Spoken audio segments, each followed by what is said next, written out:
nonton di YouTube. Di YouTube ya. Alhamdulillah ada yang kepancing. Ada yang kepancing ininya apa? Akal sehatnya gitu.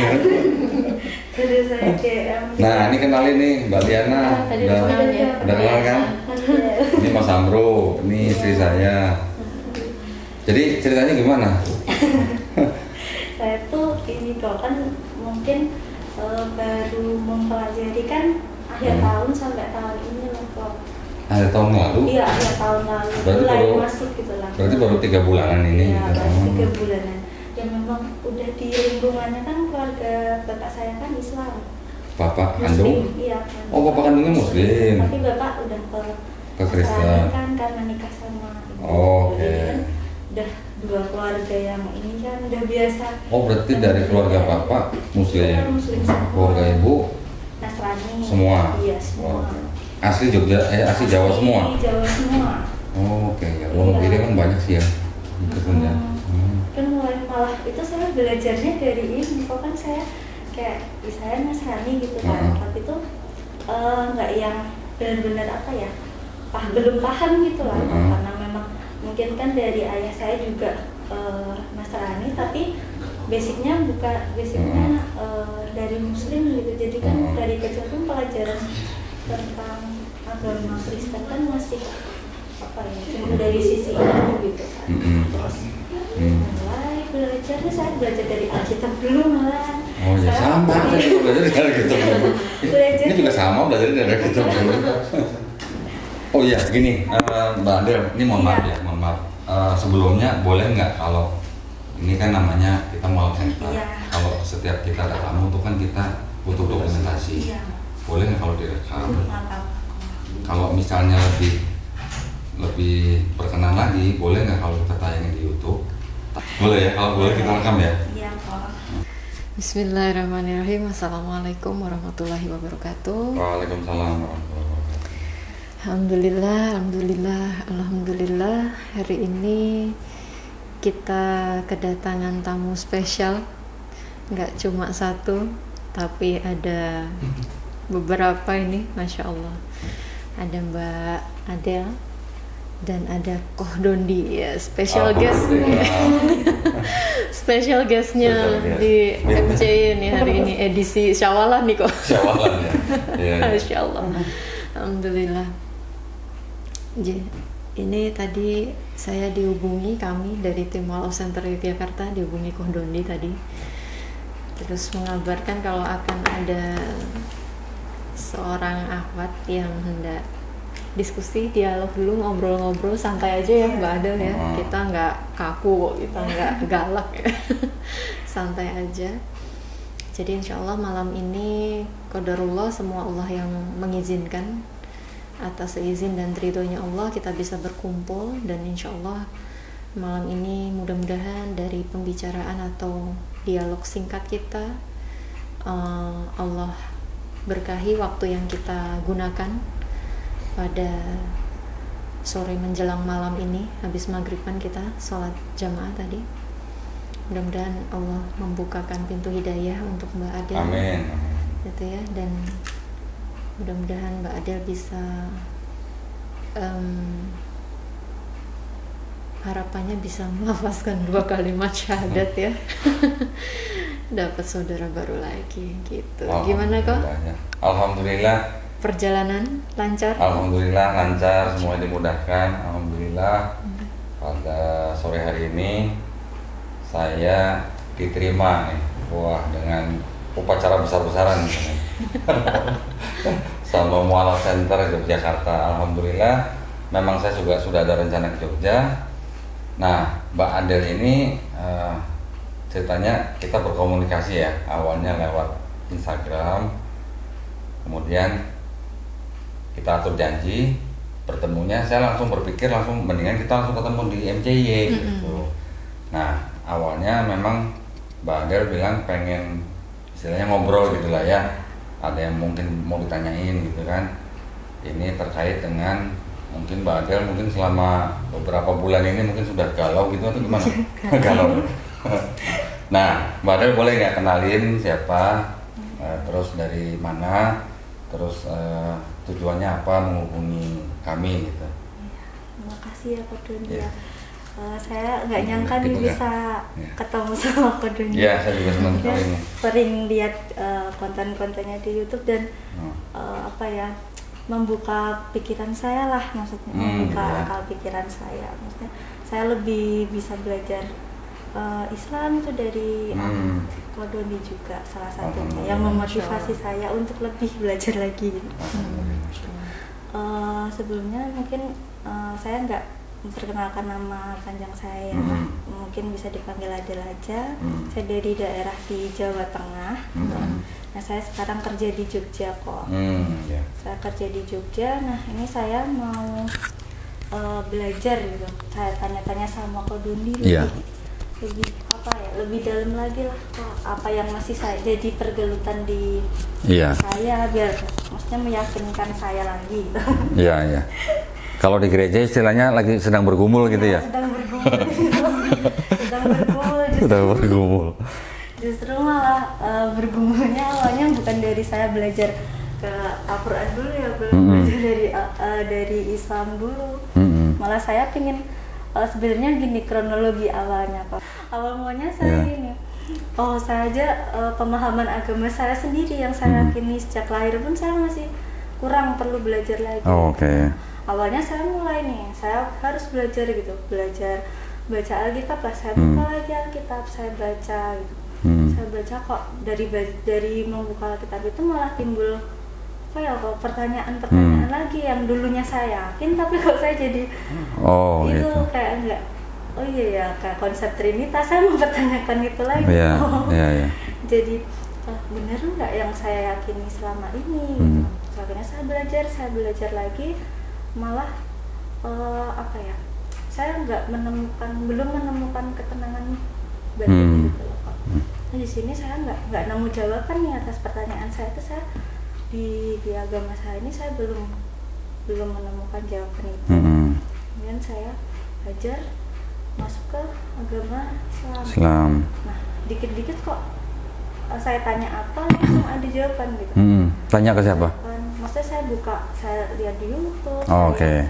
Buka ini kan kayak semua ada logikanya gitu. Kan termasuk orang yang kalau apa-apa tuh harus pakai logika dulu, ada jawaban pastinya gitu. Nggak bisa kamu harus percaya gitu. Itu kamu harus percaya. Itu saya masih ini maksudnya satu persatu kok iya. Terus konsep ketuhanan, iya Tuhan itu ya salah satu gitu. Kalau konsep Trinitas kan dulu cuma apa ya, kan banyak yang memperdebatkan itu. Banyak yang memperdebatkan itu. Saya mulai baca lagi gitu. Oh iya ya Tuhan gitu. Ada Bapa, Putra, Roh Kudus. Kalau dulu kan pada di berkunjungan saya tanya sama guru agama saya, dia bilangnya ya udah itu tuh kalau kamu tidak beriman kamu nggak akan paham. Ya, kalau nggak ada Roh Kudus nggak ngerti gitu katanya. Makanya kalau itu dibimbing sama Roh Kudus, kamu akan mengerti. Terus konsep saya juga salah awalnya, kayak saya mengira Islam itu tidak percaya kan Yesus ya. Makanya ketika nanti misal saya masuk Islam, saya meninggalkan Yesus. Ternyata kan enggak ya, memang malah apa ya dimuliakan lah Yesus di agama Islam. Lebih kita malah mengikuti Yesus bukan Tuhankan Yesus. Saya dari dulu konsepnya itu Yesus itu utusan gitu. Dia saja berdoa sama gitu. Betul.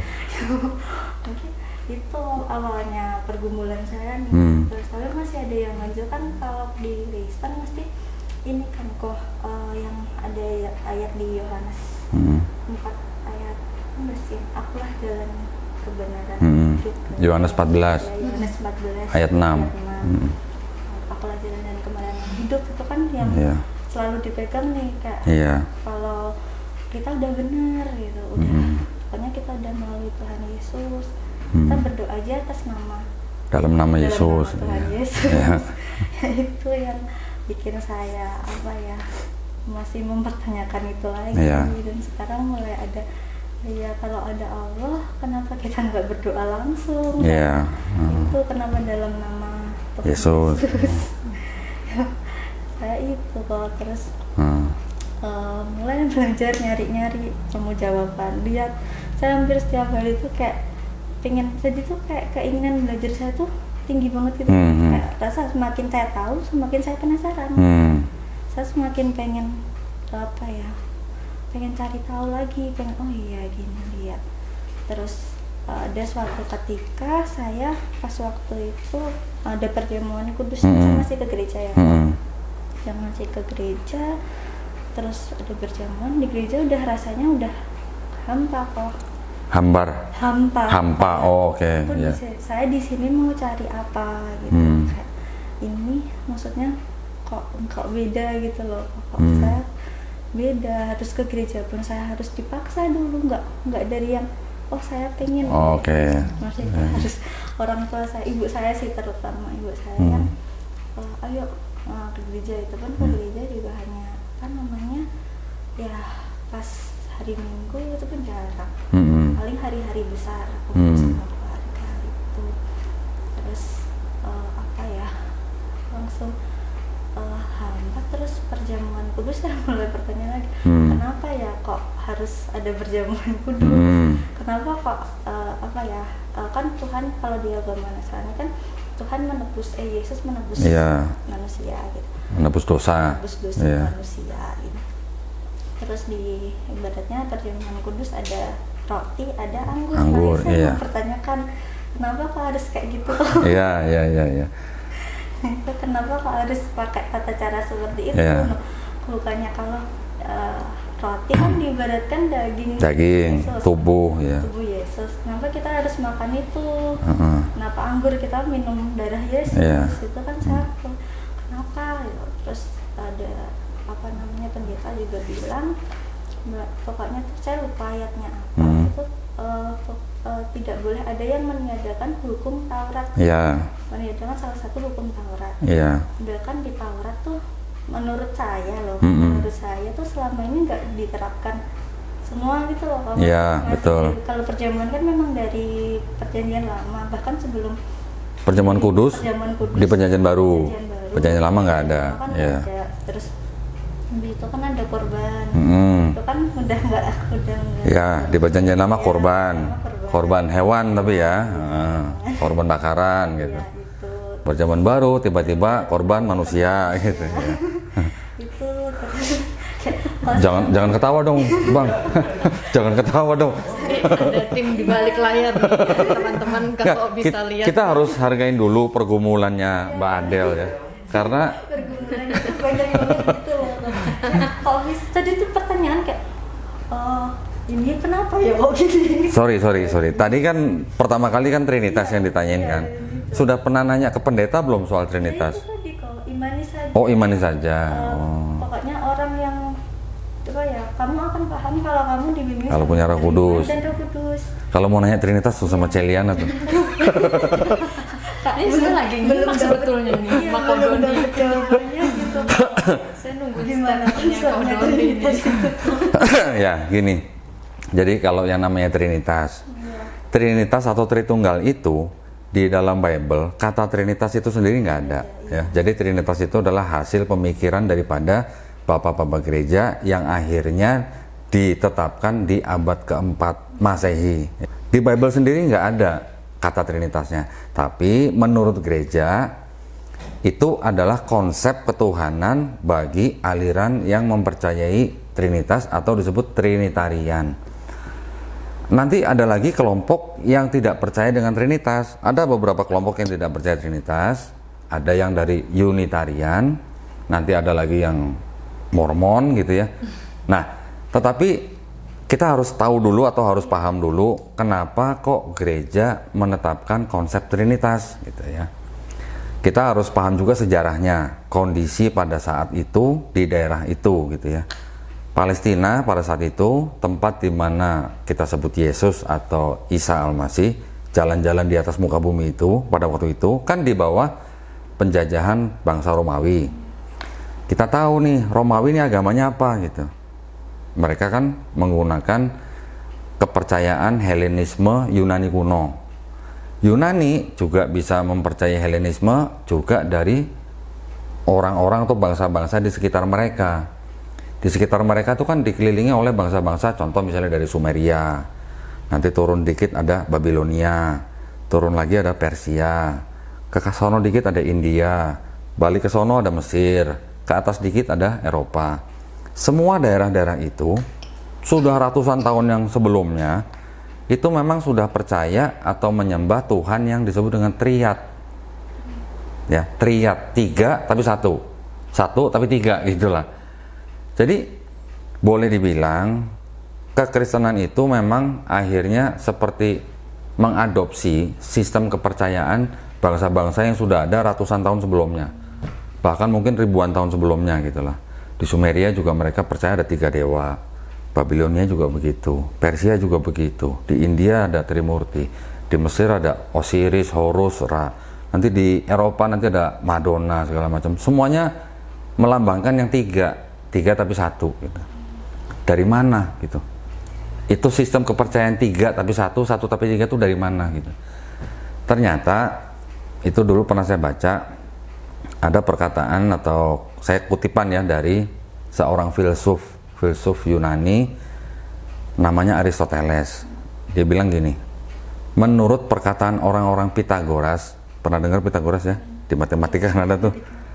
Menurut perkataan orang-orang Pitagoras, dunia ini hanya dibatasi dengan 3, awal, tengah, akhir. Menggunakan hukum alam semesta itu, kami gunakan untuk menyembah dewa-dewa kami. Itu awalnya. Jadi apa yang dilakukan oleh bangsa-bangsa di daerah itu memang semuanya sudah terbiasa menyembah Tuhan yang tadi saya bilang Triad itu gitu. Sejarahnya seperti itu ya. Terus kalau kita lihat di Bible-nya sendiri, di Bible kan tidak ada kata Trinitas, tetapi kan banyak ayat-ayat yang digunakan oleh bapak-bapak gereja pada saat itu untuk seperti apa ya, seperti menyesuaikan gitu dengan kepercayaan-kepercayaan yang di luar tadi itu, yang Triad itu ya. Jadi mereka ada mengambil beberapa ayat, kemudian dipadukan seolah-olah itu adalah dasar daripada kepercayaan Trinitas itu gitu. Ada nggak ayat-ayat apa saja yang dianggap sebagai dasar dari pemikiran Trinitas itu?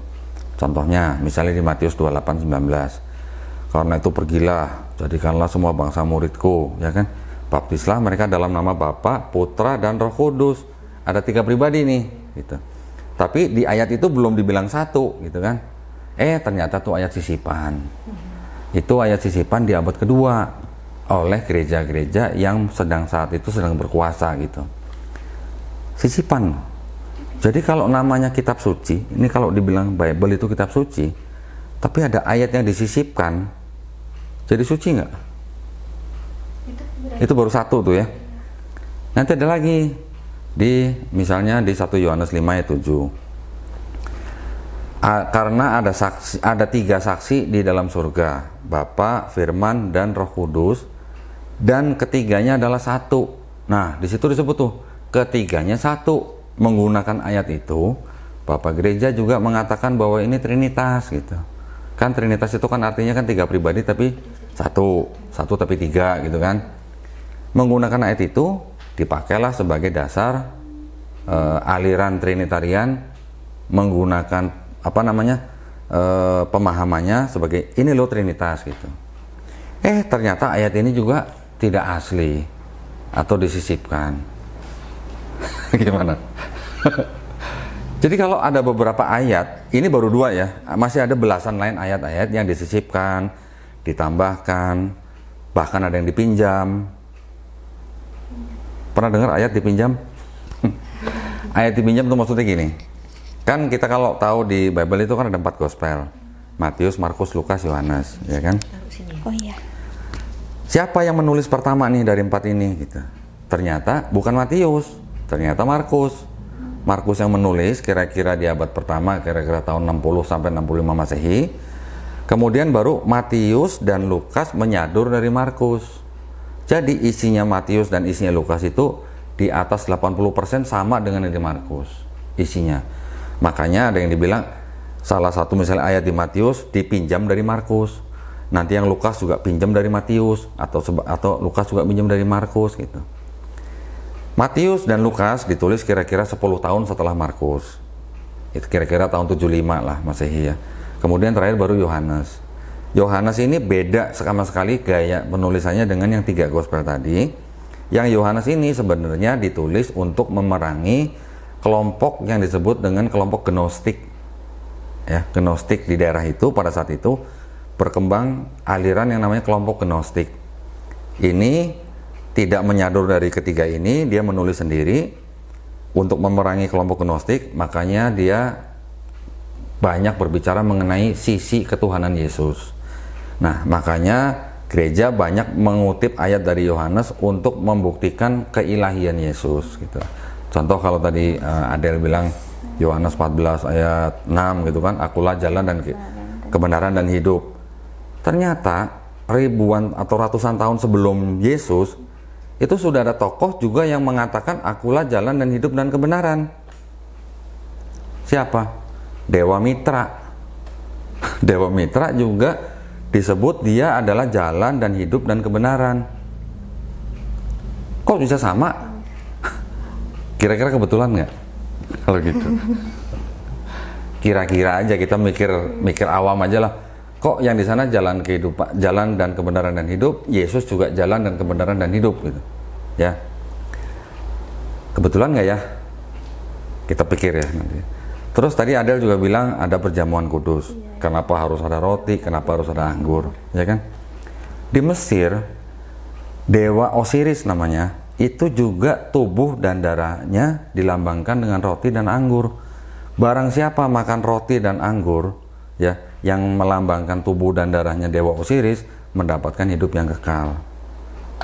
Lah kok sama Yohanes 6 ayat 51 sampai 54 yang Yesus bilang ingatlah ini akan aku gitu kan. Barang siapa makan roti ini dan minum anggur ini sama saja kurang lebih lah, artinya kurang lebih sama mendapatkan hidup yang kekal. Kok mirip? Padahal udah ratusan tahun sebelum ada Yesus gitu loh. Kok bisa mirip gitu? Kira-kira kebetulan nggak? Kira-kira aja. Tadi Trinitas ya, triad, 3 tapi 1. Kemudian apalagi tadi jalan dan hidup dan kebenaran, mirip. Perjamuan kudus, kok mirip gitu ya? Udah 3 tuh miripnya. Kira-kira kebetulan nggak? Masih banyak. Yang lahirnya di gua lah, yang lahir 25 Desember lah, yang matinya disalib lah, yang bangkit di hari ketiga lah. Itu semuanya adalah kemiripan-kemiripan daripada cerita-cerita kepercayaan yang ada di daerah situ. Ya, dari Sumeria, Babilonia, Persia, India, Mesir, dan Eropa. Mereka punya tokoh-tokoh yang seperti itu. Bahkan di India, kisahnya Krishna, Dewa Krishna, pernah dengar kan? Iya, Itu hampir sama persis dengan Yesus. Yang baru lahir, rajanya mau bunuh anak-anak di bawah umur 2 tahun, ya. Di Bible kan ada, di Matius kan, Herodes kan? Krishna juga begitu ada, di Bhagavad Gita ada. Kita bisa pikir nggak, kok kira-kira sama gitu ya? Dari mana gitu? Kok mirip gitu ya? Ya, paham ya maksud saya? Ini saya cerita begini bukan saya mau mempengaruhi siapa-siapa. Kalau Adel mau belajar, saya nanti bisa berikan materinya semua. Tetapi maksud saya, yuk kita pikir kok mirip gitu ya? Sistem kepercayaan Kristen dengan sistem kepercayaan bangsa-bangsa yang sebelumnya, ratusan bahkan ribuan tahun sebelumnya, yang sistem kepercayaannya kok mirip gitu. Berarti kan ada sesuatu. Kalau 1 kebetulan lah mungkin lah ya, 2 masih oke lah kebetulan lah. Tapi kalau ada 3, 4, 5, 6, 7, 8 masa kebetulan terus gitu kan. Nah, jadi kita harus berpikir menggunakan akal yang sudah diberikan oleh yang menciptakan kita. Apakah ini kira-kira kebetulan kalau sistem kepercayaannya kok sama dengan sistem kepercayaan bangsa-bangsa lain yang sebelumnya gitulah ya. Itu poin pertama. Poin kedua, tadi kan Adel juga sebut bahwa Adel kan percaya bahwa di Kristen itu kan orang Kristen taunya mereka selamat masuk surga karena dosanya sudah ditebus oleh Yesus di atas kayu salib. Kira-kira, ini cuma kira-kira nih, saya cuma ngajak ngobrol doang nih. Kira-kira kalau memang benar Yesus itu Tuhan, sebelum Yesus turun ke bumi, ya, Yesus tahu nggak kira-kira dia bakal mati di atas kayu salib? harusnya tahu. Dia Tuhan. Kalau dianggap Tuhan nih, harusnya Yesus tahu dong. Berarti kalau dia tahu, berarti dia melakukan aksi apa kalau begitu? Cobaan. Dia tahu kalau saya turun ke bumi, saya akan mati di atas kayu salib, bangkit di hari ketiga gitu ya misalnya. Iya. Berarti kan dia tahu dia akan mati. Iya. Udah siap. Udah siap mati kan? Boleh nggak saya sebut itu bunuh diri? Boleh nggak? Iya sih. Dia tahu dia mau mati. Misalnya contoh, saya mau menyelamatkan saudara-saudara saya. Contoh lah, di film juga banyak lah ya model-model begitulah. Kalau tidak ada salah satu orang yang melakukan, yang lain mati semua. Tapi dia mengorbankan dirinya sendiri untuk menyelamatkan orang lain. Kan mirip seperti itu kan konsepnya. Orang yang mengorbankan dirinya sendiri untuk menyelamatkan saudara atau temennya, bisa nggak aksinya disebut aksi bunuh diri? Karena kan aksinya dia menghilangkan nyawa sendiri, bukan menghilangkan nyawa orang lain gitu. Menghilangkan nyawanya sendiri untuk mau disebut apa, mau menebus kayak, mau menyelamatkan kayak, atau mau apalah. Tapi kan aksinya dia menghilangkan nyawanya sendiri gitu. Mau di mana tempatnya itu cerita lain lah. Boleh nggak kira-kira aksinya Yesus saya sebut aksi bunuh diri?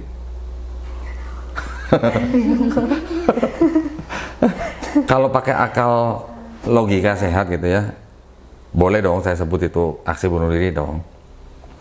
Oke.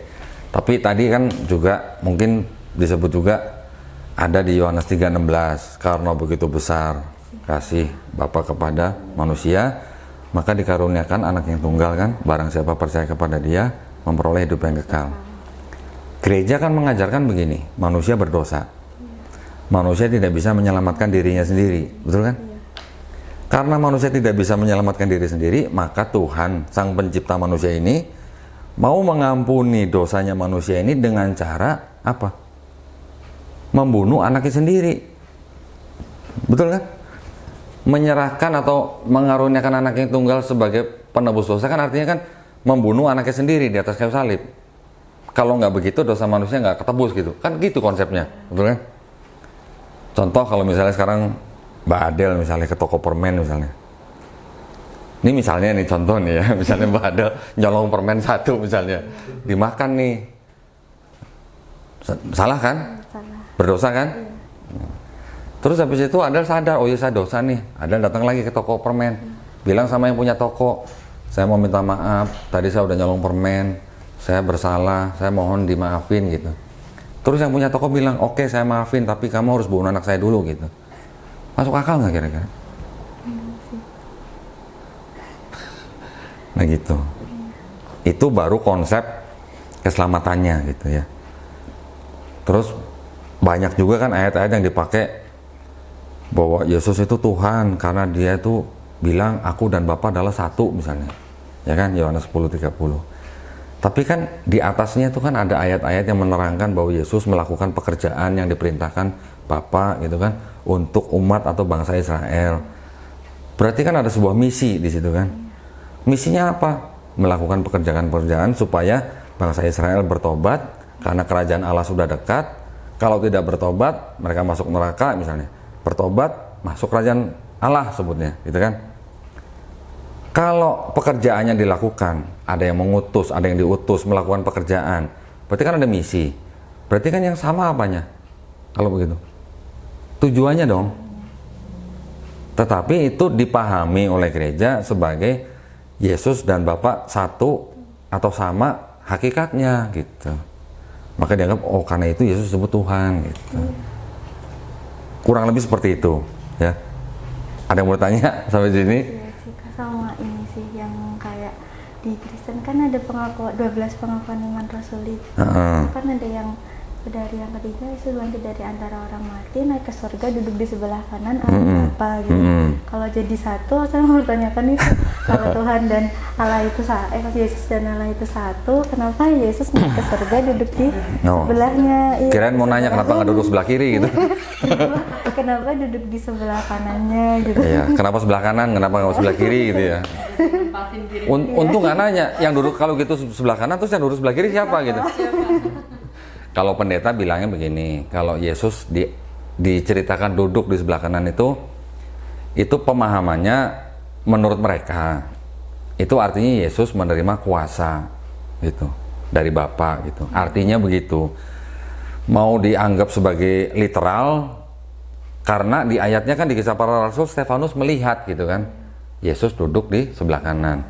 Tapi pendeta menjawabnya itu artinya Yesus menerima kuasa gitu. Pendeta yang jawab. Tetapi kan kita sebagai manusia mikirnya di alam bawah sadar kita aja, kita langsung mikir kalau ada Bapa, terus Yesus duduk sebelah kanan, terus satunya di mana gitu loh, ya kan? Kalau memang Yesus Tuhan, atau juga ada pendeta yang bilang bahwa Yesus itu ya Bapa itu sendiri karena dia menjelma jadi manusia katanya kan. Terus giliran dia diangkat, kenapa enggak berubah jadi Bapa gitu kan?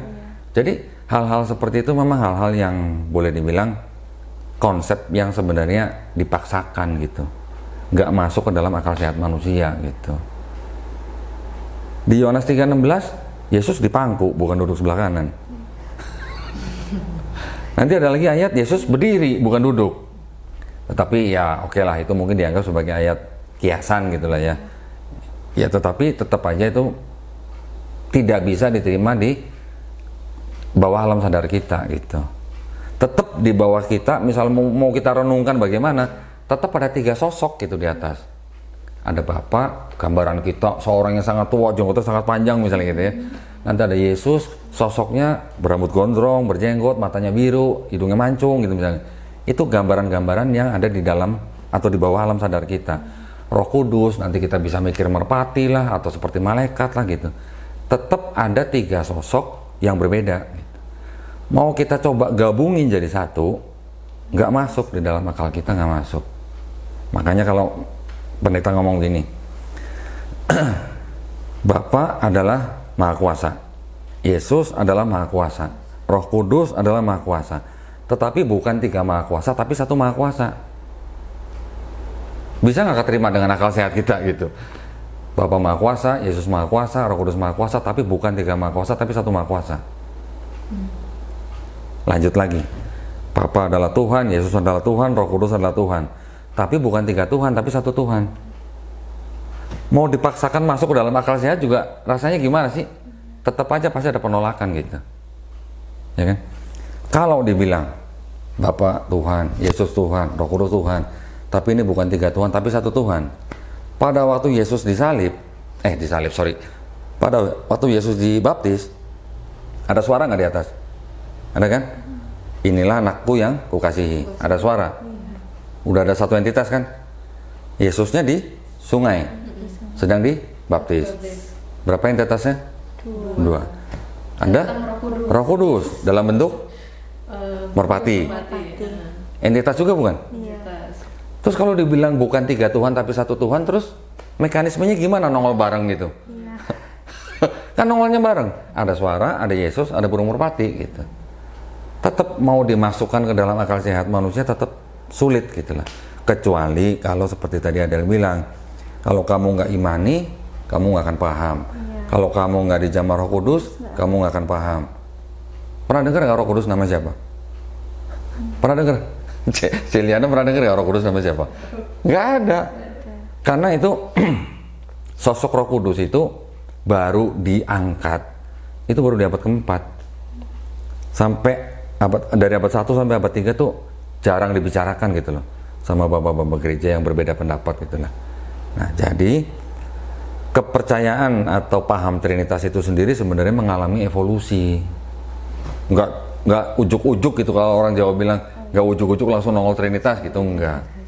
Pertama kali istilah Trinitas dikemukakan oleh seorang, mau dibilang bapak gereja boleh, tapi akhirnya dia keluar dari gereja, namanya Tertullianus.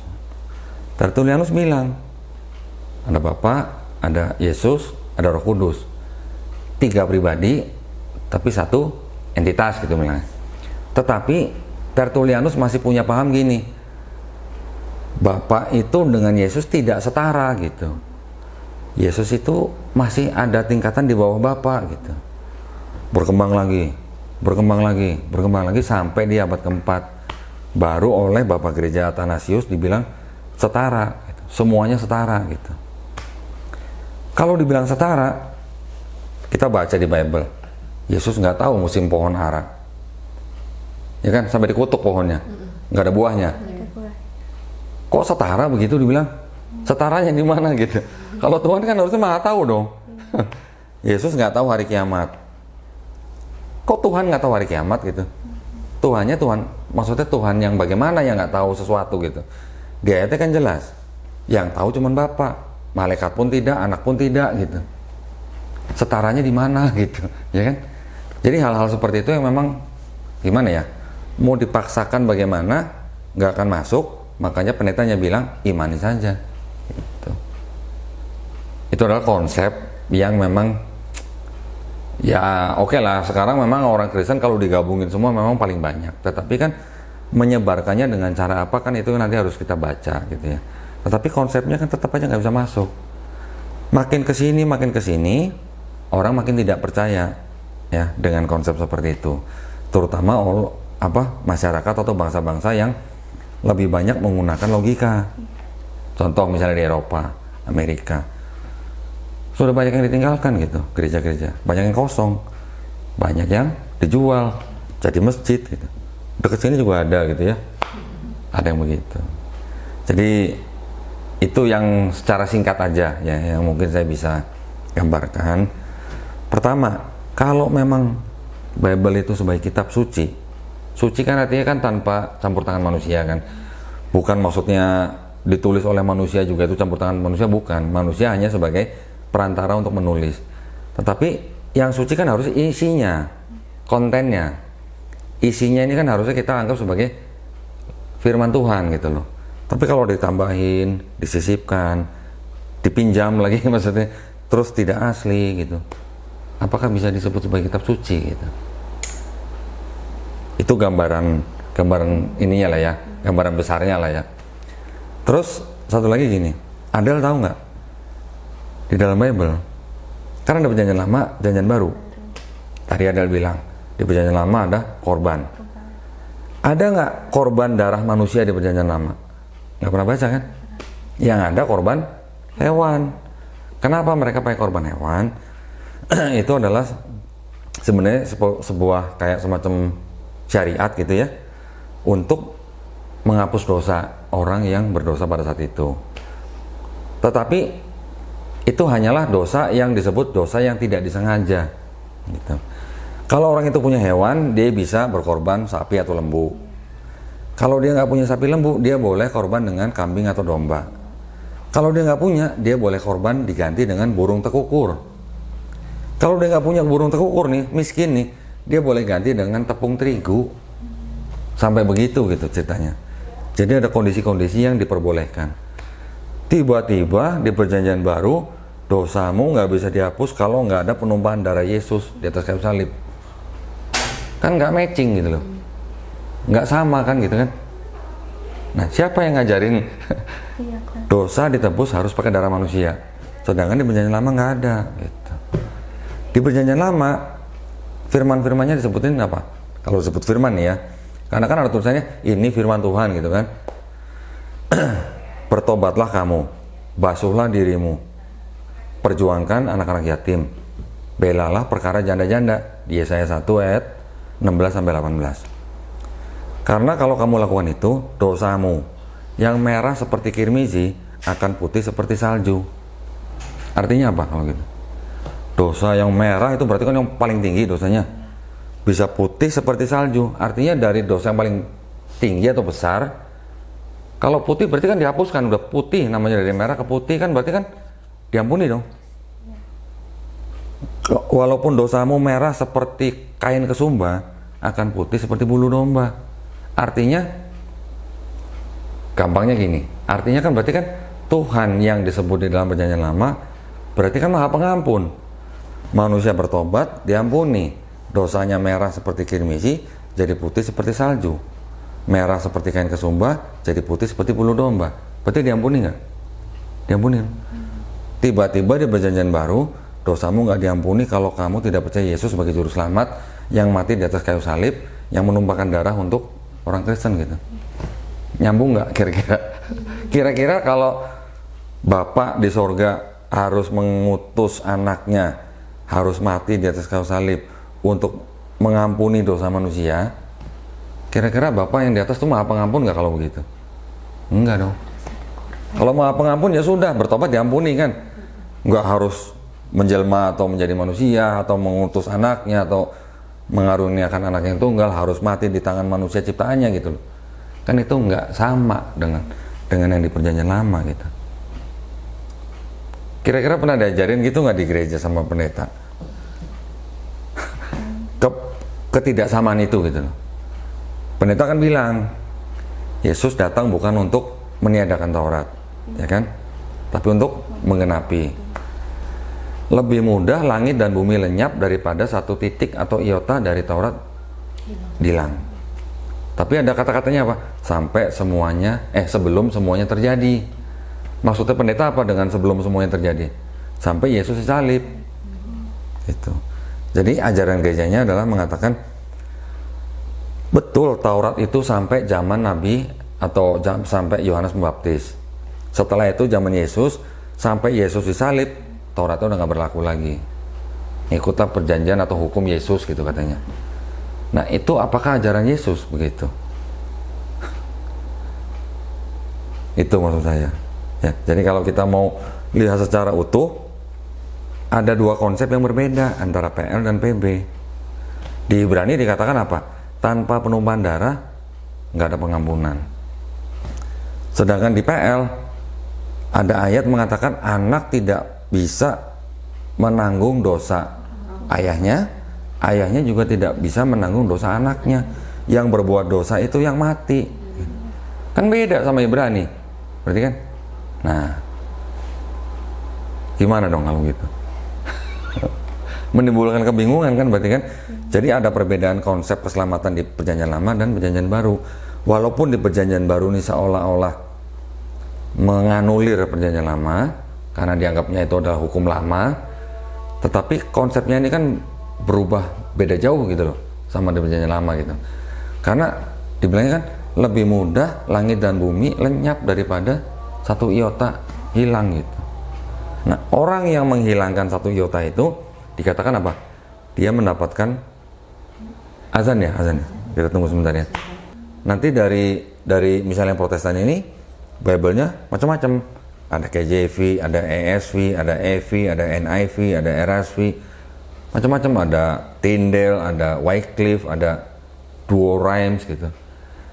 Di masing-masing versi ini, yang ada satu ayat di sini ada, di sini nggak ada gitu. Kenapa? Karena yang di sini menerjemahkan dari manuskrip yang abad-abad ke-10 ke atas. Nanti yang nggak ada ayat itu, dia menerjemahkan dari ayat-ayat yang dari abad ke-4. Jadi di awal-awal ada ayat yang tidak ada, adanya di abad ke-10, di atas 10 gitulah. Berarti ada ayat-ayat tambahan, ada ayat-ayat sisipan gitu. Pernah lihat Bible ini nggak?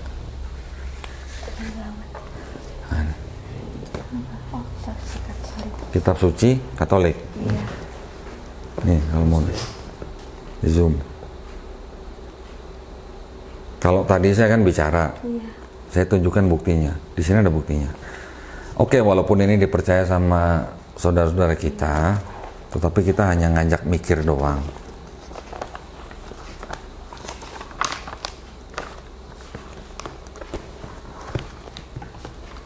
Jangan saya yang baca ya, Adel aja yang baca ya. Ayat 7 nih. Nah, dari ayat 7. Mic-nya mana tadi? Ini di sini kok. Oh ya. Sebab ada 3 yang memberi kesaksian karena Roh adalah kebenaran.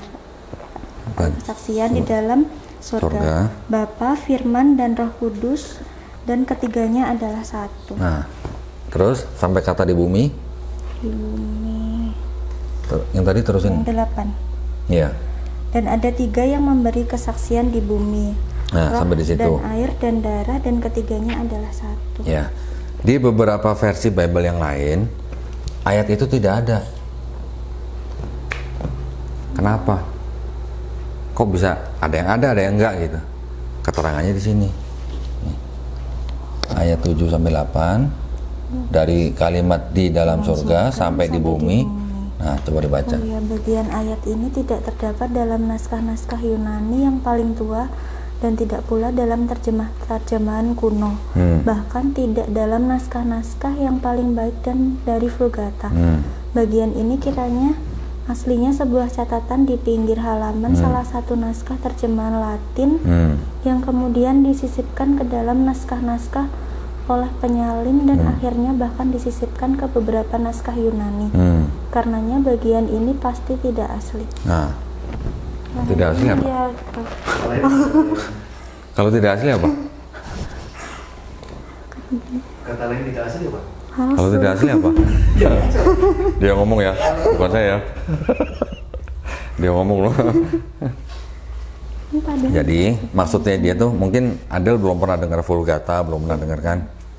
Jadi Bible Kristen ini kan tadi saya bilang ada dua bagian, ada Perjanjian Lama, ada Perjanjian Baru.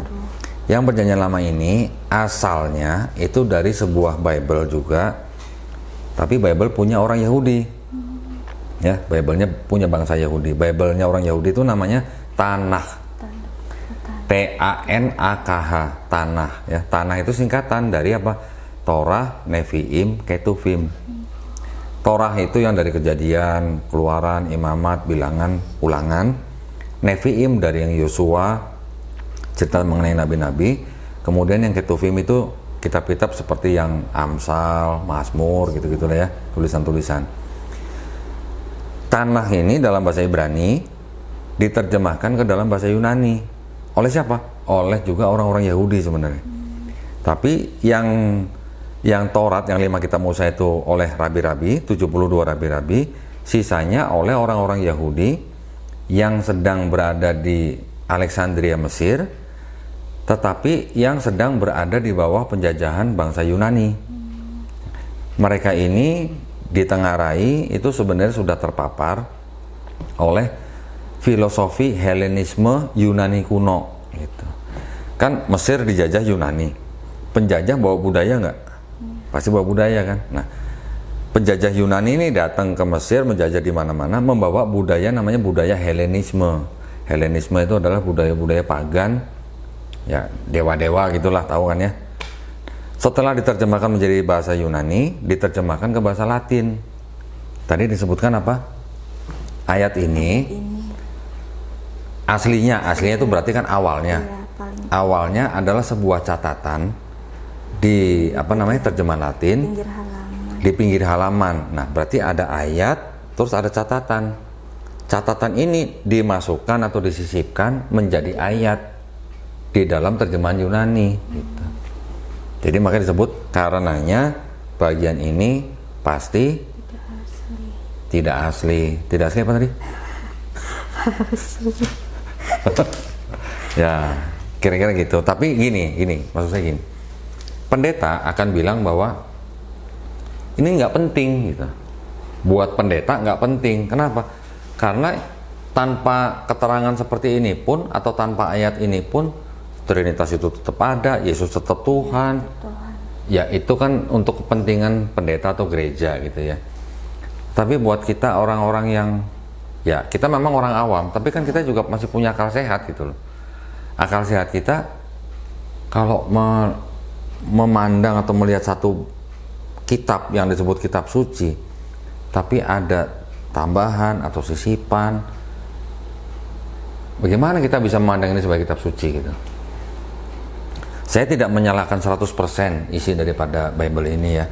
Artinya gini, bukan saya menyalahkan, tapi saya tidak bisa menerima 100%. Karena menurut saya juga di dalam Bible ini masih ada sisa-sisa firman Tuhan ya. Kan di Perjanjian Lama kan banyak disebutkan apa? Shema Israel, Adonai Eloheinu, Adonai Ehad. Itu kalau di dalam Islam kita menerjemahkan kurang lebih Qul huwallahu ahad. Artinya ya Tuhan itu esa gitu ya. Di Perjanjian Baru masih ada pesan yang sama, dianggap itu sebagai perkataan Yesus gitulah. Di Markus 12:29 Yesus mengulang daripada perkataan Musa gitu. Jadi kan kita anggap itu karena sesuai dengan Quran, ya kita anggap itu adalah bagian atau sisa-sisa firman Tuhan yang ada di dalam Bible ini. Jadi kita tidak menolak 100%, tetapi kita juga tidak bisa menerima 100% gitu. Kalau yang sesuai dengan Quran kita terima, yang tidak sesuai ya kita tolak. Gitu. Yang kita tolak apa? Ya itu tadi yang ada keterangan tidak asli gitu. Itu kan catatan. Tapi di sini ayatnya sendiri kan dikasih tanda kurung. Iya. Nah, ini baru salah satu dari sekian banyak ayat yang seperti ini. Mau contoh lagi? Mau contoh lagi? Bentar ya. Kalau kopinya tumpah mahal itu. Bentar. Masih banyak yang begitu. Di Matius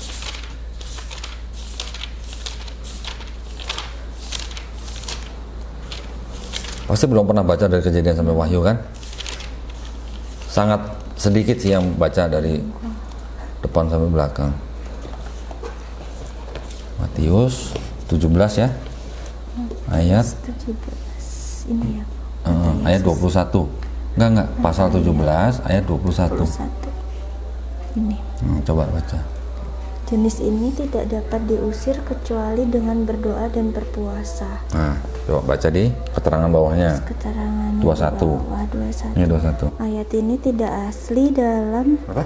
Ayat ini tidak asli dalam Mat, tetapi diambil dari Markus 9 ayat 29 dengan ditambah dan berpuasa. Tidak asli. Iya.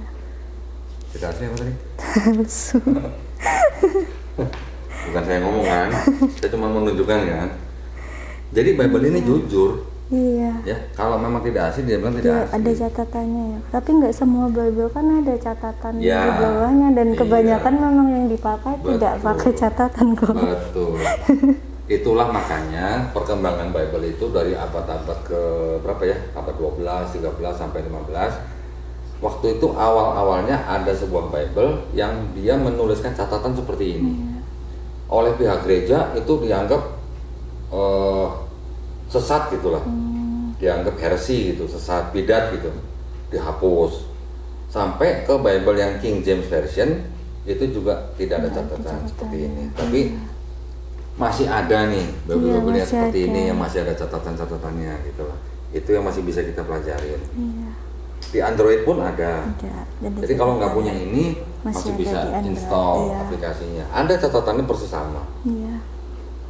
Nah gitu. Tapi maksud saya gini, ini hanya salah satu bukti, beberapa bukti ya, yang mana Bible ini secara jujur mengatakan bahwa ayat itu tidak asli. Tetapi yang lebih penting lagi adalah konsep ketuhanan, konsep keselamatan di dalam sebuah agama itu kan kita harus yakini pertama masuk akal dulu gitu.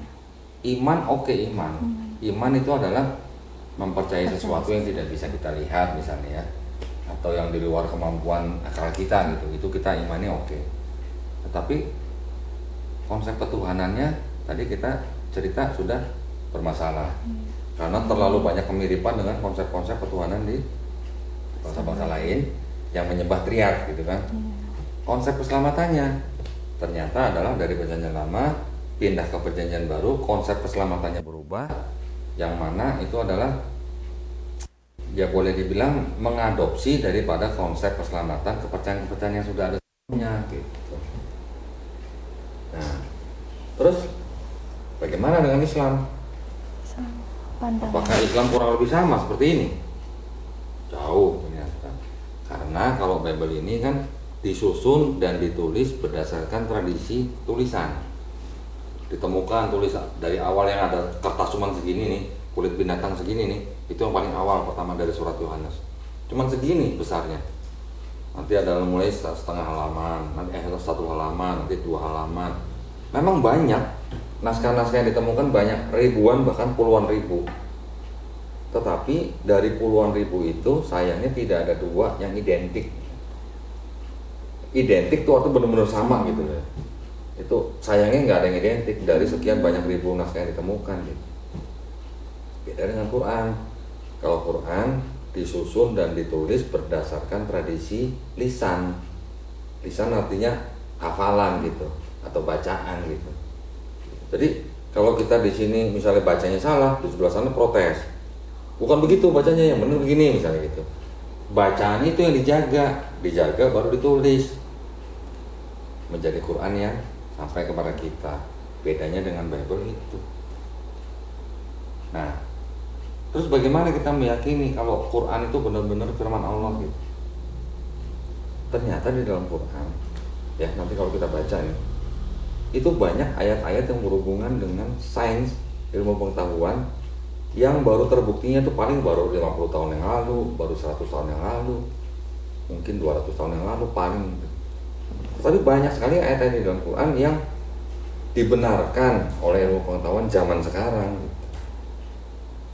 Contoh misalnya, kalau misalnya mendaki gunung yang paling tinggi lah, misalnya 5.000 kaki masih bisa napas enteng misalnya. Kalau udah di atas 10.000 kaki udah mulai sesek napasnya. 15.000 kaki lebih, 20.000 kaki, wah udah ngapan gitu ya. Quran sudah menulis 1.400 tahun yang lalu di Al-An'am 125.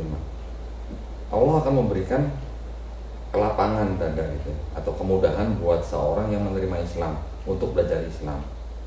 Tetapi jika Allah membiarkan seorang dalam kesesatan, Allah akan membuat orang itu dadanya sesak dan sempit seperti mendaki langit.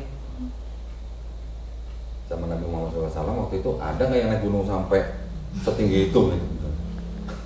Atau naik pesawat gitu sampai setinggi manusia berapa sih bisa bernapas masih dengan ringan tuh di ketinggian berapa sih? Sekarang kita tahu lah paling sampai 25.000 kaki lah. Di atas itu udah oksigen kan udah menipis kan? Gitu. Manusia baru tahu bahwa lapisan oksigen ini makin ke atas makin tipis. Siapa yang pertama kali tahu? Namanya Pascal, seorang ilmuwan gitu. Itu baru ditemukan kapan? Baru di abad ke-17 tahun 1648. Nah, Quran abad ke-7 kok bisa sudah ada yang menulis bahwa kalau mendaki langit dadanya sempit gitu. Tahu dari mana gitu Nabi Muhammad itu? Nggak mungkin itu karangan seorang manusia gitu. Karena zaman itu nggak mungkin orang bisa tahu oksigen itu makin ke atas makin tipis. Di dalam Quran juga disebutkan, di dalam laut itu gelapnya bukan main-main, udah bener-bener gelap gitu. Ternyata baru sekarang orang tahu di kedalaman sekian meter di laut itu benar-benar gelap, nggak ada cahaya. Apakah Nabi Muhammad SAW pernah nyelam laut itu? Melihat di dalam laut gelap gitu? Nggak pernah. Belum ada peralatan menyelam yang memadai kan pada saat itu kan. Bagaimana ceritanya? Kok Nabi Muhammad bisa membacakan ayat-ayat seperti itu yang ternyata baru tahunya sekarang? Berpijak dari situ ya, dan itu masih banyak loh ya, masih ada 1.000 ayat yang seperti itu. Berpijak dari situ, kita sebagai manusia yang punya akal sehat, kita mikir kan, bagaimana ceritanya di dalam Quran bisa ada ayat-ayat yang menceritakan ilmu pengetahuan yang baru dikonfirmasinya baru zaman sekarang. Gunung dikatakan punya apa? Punya akar. Gunung itu dikatakan seperti pasak. Tahu pasaknya? Ya, kalau kita camping misalnya kan, kita pakai tenda nih, kan ada tali tenda nih. Ya. Tali tenda nih kita ikat dengan apa? Dengan pasak. Pasak itu kita tancap ke tanah kan? Ya, pasak itu kan punya kepalanya. Ya. Di bawahnya itu kan dia punya batangnya yang dalam kan. Ya. Kepalanya kan kalau dibandingkan dengan batangnya kan jauh kan, pasti jauh lebih panjang akarnya daripada kepalanya kan. Gunung Everest 8.800 meter di atas permukaan laut. Berarti 8,8 kilo kan tingginya kan gunung itu kan. Pasaknya 125 kilo. Kata siapa? Kata geolog. Kata ilmuwan. Namanya Frank Press kalau nggak salah. Baru 50 tahun yang lalu dia ngomong begitu. Dari mana Nabi Muhammad SAW tahu kalau gunung itu seperti pasak? Pasak itu ternyata apa? Namanya pasak kan untuk penguat. Bumi kita tahu, sekarang bumi itu ternyata mempunyai lempengan-lempengan kan, setiap tahun bergerak. Kalau nggak ada gunung yang nancep, lempengan itu akan mudah bergerak. Karena ada gunung, jadi kayak dipasak gitu. Maka itu untuk menjaga bumi supaya nggak gampang bergerak gitu lempengan. Ya walaupun bergerak misalnya 1 tahun 1 senti gitu misalnya. Tahu dari mana gitu loh, nggak masuk di akal kita kalau itu adalah karangan seorang manusia 1.400 tahun yang lalu. Gak ada peralatan apa-apa, boro-boro mikroskop gitu, kacamata juga mungkin belum ada gitu ya. Dari mana? belum lagi embriologi, ya tadi geologi, belum lagi nanti astronomi, semuanya ada di dalam Quran. Jadi itu bukti bahwa Quran itu adalah murni firman Allah. Nggak mungkin karena itu dikarang manusia pada zaman itu gitu. Masih banyak ayat-ayat yang lain. Insya Allah kalau nanti misalnya ada belajar Quran, bisa lebih mengetahui lebih banyak lagi ayat-ayat yang baru ketahuan baru sekarang gitu. Kira-kira ada 1000 ayat yang berhubungan dengan ilmu pengetahuan. Kurang lebih ada 80% sudah dikonfirmasi. Masih ada 20% yang belum terkonfirmasi benar, tapi juga belum terkonfirmasi salah. Insya Allah mungkin 10 tahun lagi, mungkin 100 tahun lagi, bisa juga 1000 tahun lagi baru terkonfirmasi gitu. Tapi dengan ilmu probabilitas, insya Allah semuanya terkonfirmasi benar. Insya Allah. Banyak sekali. Mengenai manusia, ya itulah bukti bahwa yang menciptakan kita adalah Allah Subhanahu wa taala. Buktinya di mana? Buktinya di Quran. Di dalam Quran menceritakan tentang manusia, bumi dan langit. Di sini ada nggak ilmu pengetahuan? Yang berhubungan dengan ilmu pengetahuan mungkin ada. Tetapi juga banyak salahnya gitu. Langit punya tiang nggak? Di sini sebutin yang tiang langit. Banyak loh, masih banyak loh. Ya saya nggak usah sebutin satu-satu lah di sini lah, itu pelajaran khusus lah. Nah kalau mau tahu bagaimana Islam mengatur manusia nih sebagai manusia nih, bagaimana mengatur laki-laki, mengatur perempuan sebagai posisi suami atau istri, nih banyak Celiana. Bukan begitu, Cek? Bukan. Tadi ini prolog ini udah sampai ke dalam-dalamnya ini bahasannya ya sama Ko Dondi ya.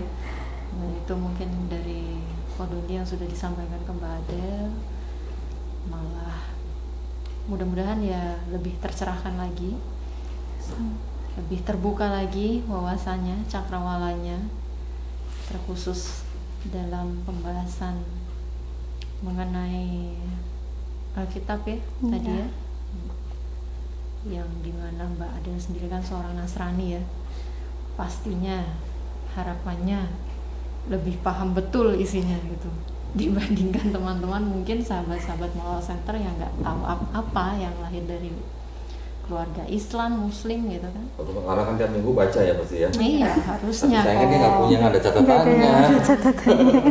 Nah ini mungkin kalau ada yang mau cari yang ada catatannya gitu ya kayak. Susah dicari di jalan ini. Cari udah susah ini.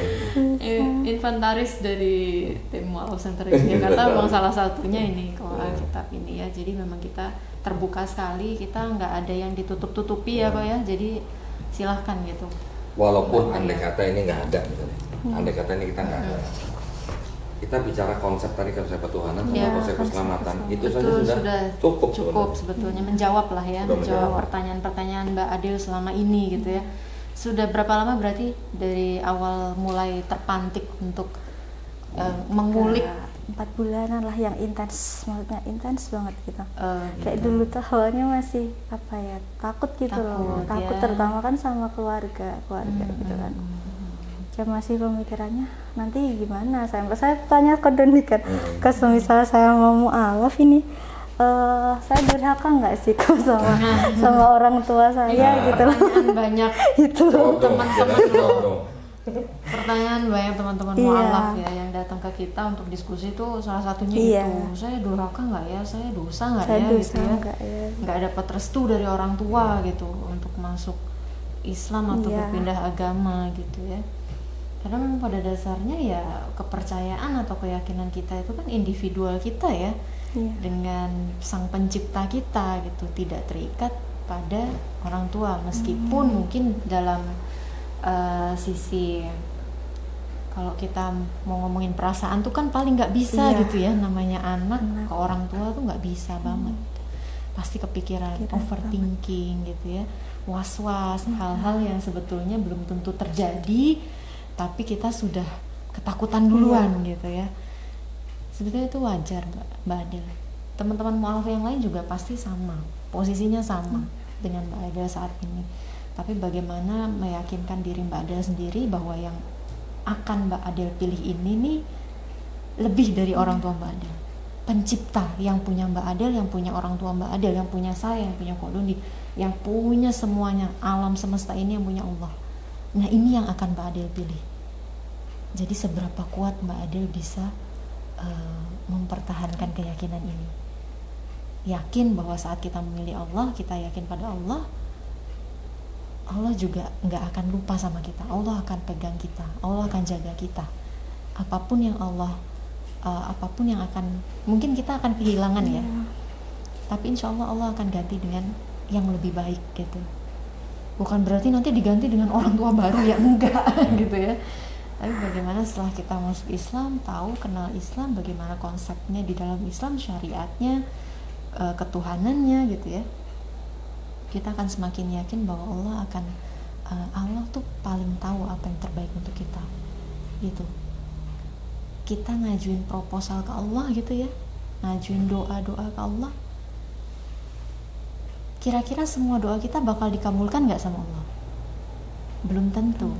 Tapi Allah pasti akan memberikan yang terbaik yang kita butuhkan, bukan yang kita inginkan, karena apa yang kita inginkan belum tentu baik buat kita gitu. Jadi balik lagi ke Mbak Adel, pribadi individual kita masing-masing, bagaimana meyakinin Allah itu esa, Allah itu satu, ahad, tidak ada sekutunya. Cuma kesana kita bergantung, memohon, meminta, mau nangis, mau senang, mau apa, bersyukur, itu cuma ke Allah aja. Allah itu satu, bukan tiga tapi satu, satu tapi tiga, seperti yang tadi dijelaskan oleh Dondi. Enggak, beda sekali konsepnya, jauh sekali. Itu balik lagi ke Mbak Adel, pasrahkan apapun urusan duniawi kita ke Allah. Yang kita kejar nanti akhiratnya. Satu pesan saya, jangan putus berdoa untuk orang tua ya. Allah itu maha membolak-balikan hati ya. Orang tua mungkin awal tahu anaknya misalkan berpindah agama, pasti ya marah ya kan. Itu hal yang sangat wajar gitu. Mau marah, mau maki-maki, mau emosi, mau apa, itu bentuk dari rasa kekecewaannya mereka. Usia Mbak Adel sekarang 26 tahun. Orang tua mendampingi dari usia berapa? Dari mulai lahir kan sampai 26 tahun. Kira-kira perjuangannya luar biasa nggak? Pasti. Bentuk kekecewaan mereka ya itu. Mbak Adel nggak boleh bantah, jangan membantah, jangan menentang, jangan malah nada suaranya lebih tinggi dari mereka, jangan.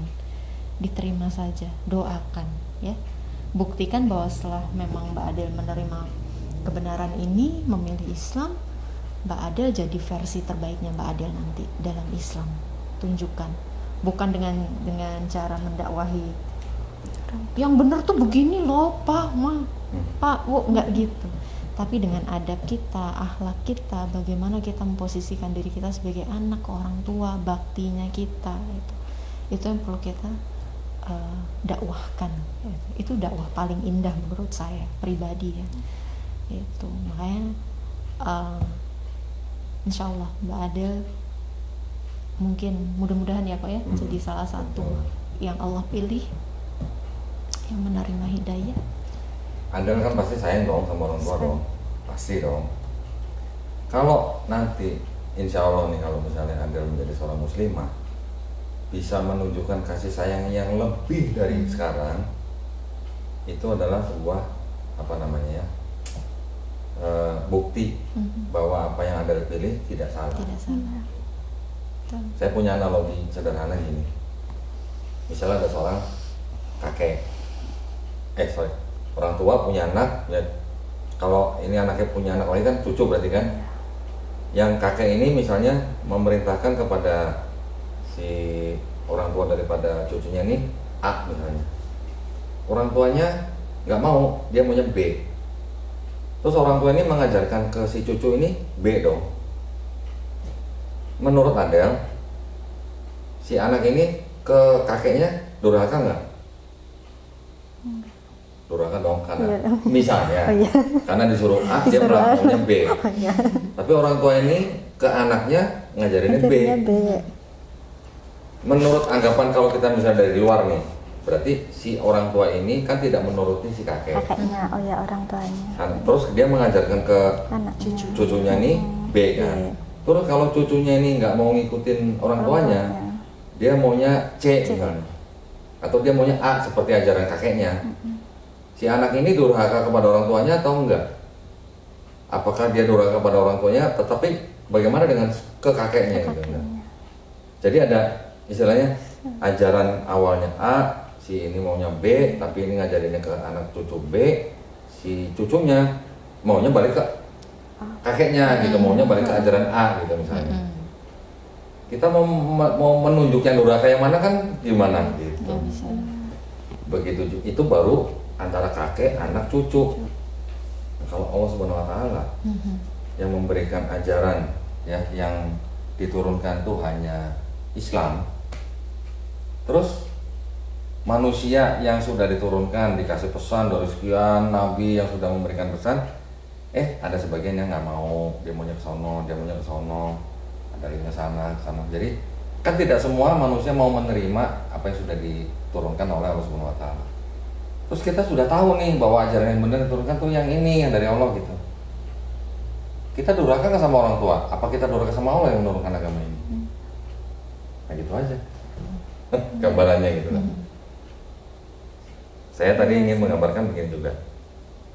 Allah Subhanahu wa taala yang menciptakan manusia, langit dan bumi. Buktinya mana? Buktinya di Quran. Karena kan setiap ayat-ayat itu kita semua bisa pelajarin. Ini bukti bahwa Allah Subhanahu wa taala menciptakan kita manusia karena Dia tahu apa yang di dalam manusia, apa yang ada di dalam hati dan pikiran manusia dan tubuh manusia, semuanya ada digambarkan, ya kan? Embriologi lah segala macam udah sebutin.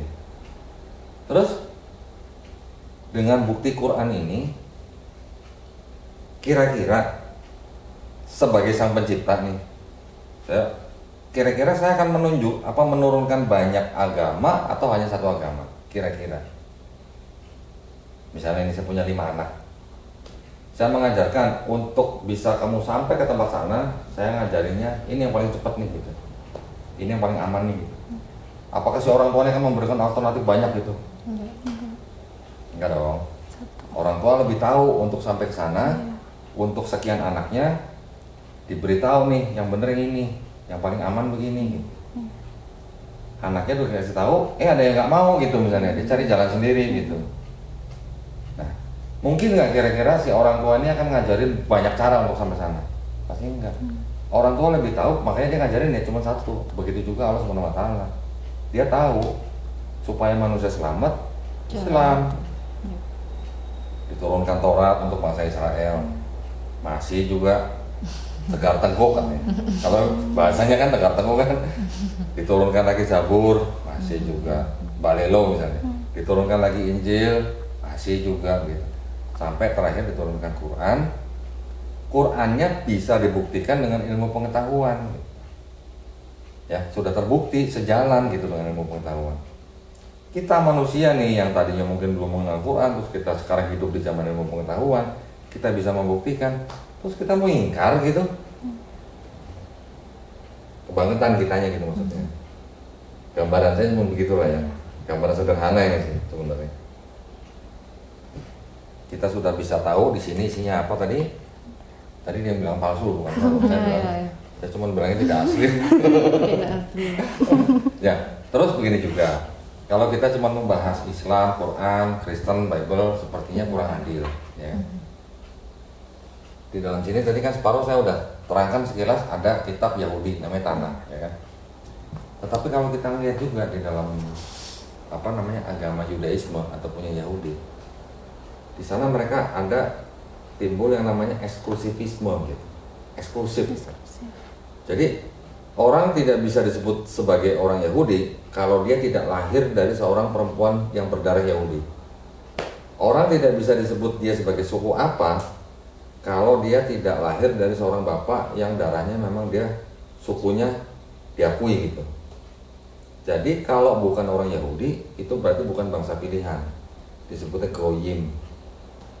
Goyim kalau di mata mereka selevel binatang lah gitulah. Bukan manusia gitu, jadi boleh diapain aja gitu. Itu pandangan di dalam Yahudi, Yudaisme ya. Walaupun mereka mengakui bahwa Hashem atau Tuhan Sang Pencipta itu sama dengan yang disembah oleh Islam. Walaupun mereka mengakui itu, tetapi di dalam tata cara agama mereka sendiri itu mereka masih membedakan ada bangsa pilihan, ada bangsa tidak terpilih gitu. Itu Yahudi. Kira-kira rasis nggak kalau begitu? Rasis kan? Hindu juga ada kasta kan? Ada kasta yang paling tinggi, turun lagi apa gitu, sampai yang paling rendah. Artinya ada pembedaan kan?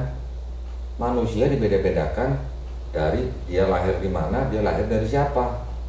Artinya tidak selevel dong manusia kan? Rasis nggak? Rasis. Buddha misalnya. Buddha, Buddha dia lebih banyak filosofinya. Bagaimana menjalani hidup ini supaya nanti kita bisa meningkat sampai ke level yang lebih tinggi gitu. Sampai nirwana ya. Sampai nirwana.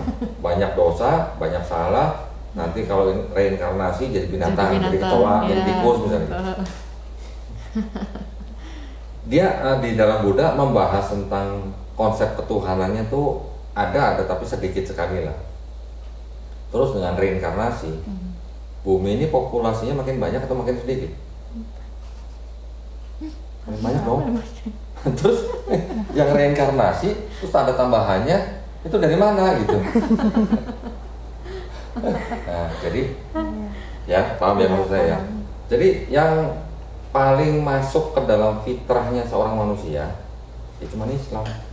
Karena memang cuma Islam yang diturunkan yang menciptakan manusia langit dan bumi gitu.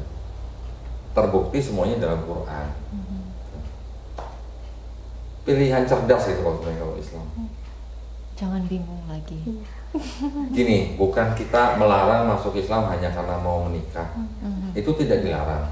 Menikah adalah salah satu jalan untuk masuk Islam. Tetapi juga jangan kita hanya masuk Islamnya Islam-Islaman gitu lah. Maksud saya gitulah ya. Supaya supaya kita menjadi seorang muslim itu kita yakin Tuhan kita siapa, Nabi kita siapa, apa yang diajarkan dalam agama ini gitu. Supaya kita yakin bahwa kita nanti memang sudah disediakan jannah buat kita gitu. Kalau cuma Islam-Islaman kan ya tahu sendiri lah. Banyak. Ya gitu. Iya sih Kak, makanya saya mau belajar Islam tuh enggak, kan kalau misal cuma mau pindah ikut gitu ya, kan kesannya udah ikut aja gitu kan. Tapi kan saya nggak mau, saya harus tahu gitu. Betul. Saya harus belajar, saya harus benar-benar apa yang saya pilih nanti bener gitu loh. Saya yakin sendiri, walaupun nanti ya semisal saya nggak jodoh sama dia pun saya akan tetap pada pilihan saya gitu, bukan karena bukan karena dia gitu. Memang jadi, karena masuk Islam itu bukan karena manusia, tetapi karena memang ini adalah jalan hidup yang sudah disediakan oleh yang menciptakan kita gitu. Itu yang benar gitu.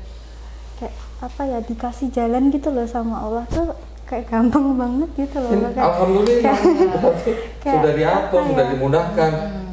4 bulan. Ciliana berapa? Apanya? Nunggu berapa lama sama masuk Islam? Oh, berapa tahun itu kok? Berapa tahun? Berapa tahun? 3 kali. Baru 3. Saya 7. 7 tahun. Saya 7, saya bongkar-bongkar dulu, saya belajar ulang dulu ini barunya. Saya nggak yakin kalau ini benar-benar salah atau enggak. Tapi saya juga tidak menyalahkan 100%. Tapi saya juga tidak bisa menerima 100%. Karena buat saya sudah tidak layak disebut sebagai kitab suci. Buat saya. Kalau buat saudara-saudara kita, keluarga kita yang masih mau percaya ini sebagai kitab suci, itu adalah hak mereka. Sama seperti halnya juga Adel. Kalau Adel mau menerima dan memeluk Islam, itu adalah haknya Adel yang dilindungi oleh Undang-Undang Dasar 1945 di sini, di Indonesia. Dilindungi. Pasal 2829. Dilindungi. Jadi orang tua Adel nggak bisa melarang anaknya yang sudah dewasa, yang sudah punya atau bisa mewakili dirinya sendiri di muka hukum untuk memilih dan memeluk dan menjalankan agama dan kepercayaan masing-masing. Itu dilindungi undang-undang. Kalau misalnya nih ya, saya nggak mengharapkan Adel misalnya ditolak oleh keluarga, dibuang, banyak kan gitu kan. Inilah gunanya Mualaf Center. Jadi jangan pernah takut untuk memeluk sesuatu yang memang kita yakini benar. Ada Mualaf Center yang bisa membantu. Insya Allah. Sudah siap? Siap, insya Allah. Alhamdulillah. Alhamdulillah. Nih, saya cuma pastikan aja ya, Iya. bahwa yang Yesus ajarkan itu bukan percaya dia mati di atas kayu salib nebus dosa kita, bukan. Nih, ajaran Yesus nih. Jadi masih ada yang benar di sini nih ya. Matius 18 ayat 3 nih. Nih 3 nih. Coba. Lalu berkata, aku kecil dan menempatkan di lalu Ini 17 atau 18 sih? ini 17. Sorry. Yang 18. Nah, 18. Ini kok. Ini 18 kan? 18 ayat 3. Benar. Yang Ini benar ayat 3. Lalu aku berkata kepadamu, sesungguhnya jika kamu tidak bertobat dan menjadi seperti anak-anak kecil ini, kamu tidak akan masuk ke dalam kerajaan surga. Bilangnya apa? Bertobat kan? Tidak bertobat dan menjadi seperti Berarti bertobat dari anak-anak apa? kecil. Dosa. Bertobat dari dosa. Yesus bilang nggak dosanya orang-orang itu ditebus sama darahnya Yesus di salib, di atas kayu salib. Enggak. Cuman suruh bertobat ya.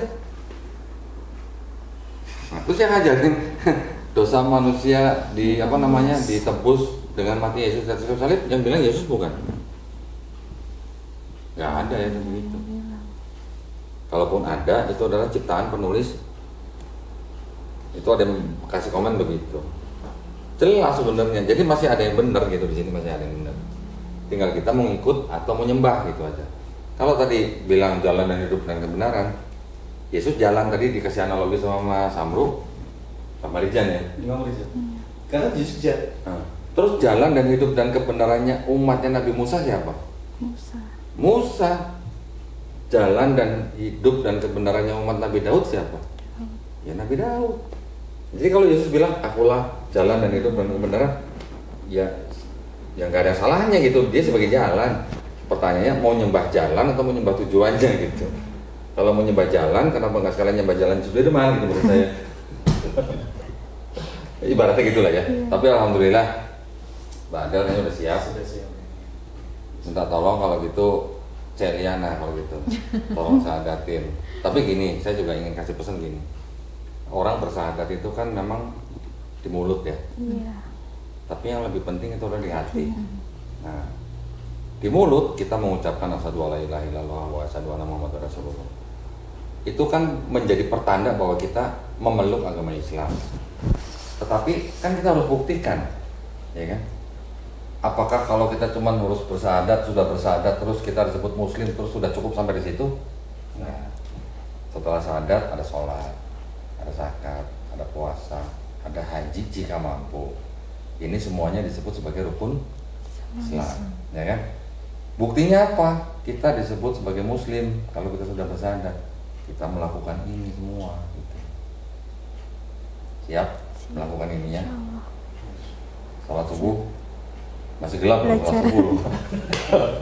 Insya Allah nanti akan terbiasa. Kalau sudah mencoba kemudian mengulang, itu nanti akan terbiasa. Siap ya, ini ya. Syahadat, sholat, zakat, puasa, haji jika mampu. Ya. Ini bukti bahwa kita menjadi seorang muslim. Nah, satu lagi di Islam itu kita memahaminya gini. Sebelum kita lahir jadi manusia begini, roh kita kan ya, kita kan bisa hidup ini kan karena roh. Roh itu kan yang menciptakan kan siapa? Allah Subhanahu wa taala kan. Sebelum kita menjadi manusia seperti ini, kita dulu tuh sebenarnya udah bersumpah kepada pencipta kita. Tuhan, istilahnya roh kita itu adalah Allah Subhanahu wa taala. Tapi setelah kita menjadi manusia, kita semua udah lupa. Nah, hidup di dunia inilah saatnya atau kita diberi kesempatan untuk mengulang sumpah kita sebelum kita jadi manusia gitu. Ya. Jadi, setiap manusia yang lahir itu sebenarnya dia fitrahnya itu adalah seorang muslim. Muslim itu kan dia sebagai manusia yang berserah diri kepada kehendak Sang Pencipta. Nanti pada waktu dia besar, misalnya dia menjadi Kristen atau menjadi ini, terus dia menerima informasi tentang Islam, terus dia berpikir seperti Adel, kemudian dia menerima sampai ada memeluk Islam, itu artinya sebenarnya manusia itu bukan pindah agama sebenarnya, tapi dia kembali ke fitrahnya gitu. Di Islam gitu hebatnya. Dan satu lagi terakhir sebelum syahadat ya, kalau Mbak Adel nih bersyahadat menyatakan diri sebagai seorang muslimah, di dalam Islam kita paham bahwa dosa-dosa yang pernah Mbak Adel pernah lakukan dulu sebelum setelah akil balik, insya Allah dihapuskan. Insya Allah dihapuskan dengan catatan nanti Islamnya Mbak Adel harus baik, gitu ya. Jadi istilahnya kembali dari nol nih. Tapi kebaikannya nggak dihapus, kerennya di situ. Dihitung semua. Tetap dihitung, tapi dosanya aja dihapus, insya Allah. Ya, Bismillah kalau gitu. Celiana, minta tolong. Bisa pinjam mic-nya. Boleh. Bismillah. Silakan. Kita benerin dulu ya kerudungnya. Maaf ya Mbak. Alhamdulillah.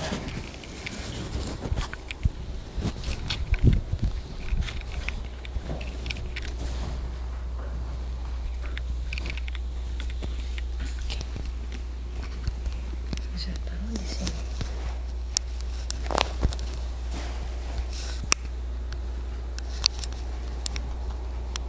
Kok nggak yang tasnya Happy Mualaf? Oh, kalau saya Happy Mualaf, tasnya Happy Muslim. Tahun kemarin. Udah ya. Iya, tahun kemarin. Tema kita tahun ini Oh, Happy iya. to be Muslim. Ya, baik. Ya, Bismillah. Bismillah. Alhamdulillah setelah tadi kita diskusi berapa jam tadi Kak? 2 jam. 2 jam. Oh, 2 jam ya. Bener. 2 Nggak jam. berasa ya? Nggak berasa ya. Asik ya ngobrolnya ya Mbak Adel ya. Kira-kira ada yang mau ditanya atau Oh, sudah yakin Sudah mantap ya? nih. Mantap. Tidak ada paksaan sama sekali ya Mbak Adel ya. Datang ke sini juga atas keinginan Iya. Mbak Adel sendiri. Kami nggak ada yang memaksa. Koh Doni nggak maksa. Iya. Nggak kan Koh? Gitu, Nggak. nggak masalah. Oke.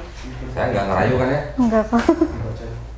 Oh ya, kita pakai bantuan ini ya, kertasnya nanti Mbak Ade bisa baca dari sini, nanti ini dibaca sampai sini, ya. Nanti disebutkan aja nama, tempat lahir, alamat pekerjaan, alamatnya gak usah lengkap, ini aja, ya. Bisa dipegang, ini saya di sini aja. Yap. Insya Allah Mbak Adel sudah yakin, sudah mantap. Setelah ini Mbak Adel sudah siap dengan semua konsekuensinya. Kewajiban-kewajibannya nanti akan berbeda sekali dengan agama Mbak Adel sebelumnya ya. Dalam Islam ada syariat ya, bahkan semuanya tuh diatur gitu. Nah nanti ini proses belajarnya juga akan bertahap gitu ya Mbak Adel ya. Baik, kita bisa mulai ya. Kok Doni? Bismillahirrahmanirrahim. Tadi baca dulu. Bismillahirrahmanirrahim. Bismillahirrahmanirrahim. Dibaca silakan.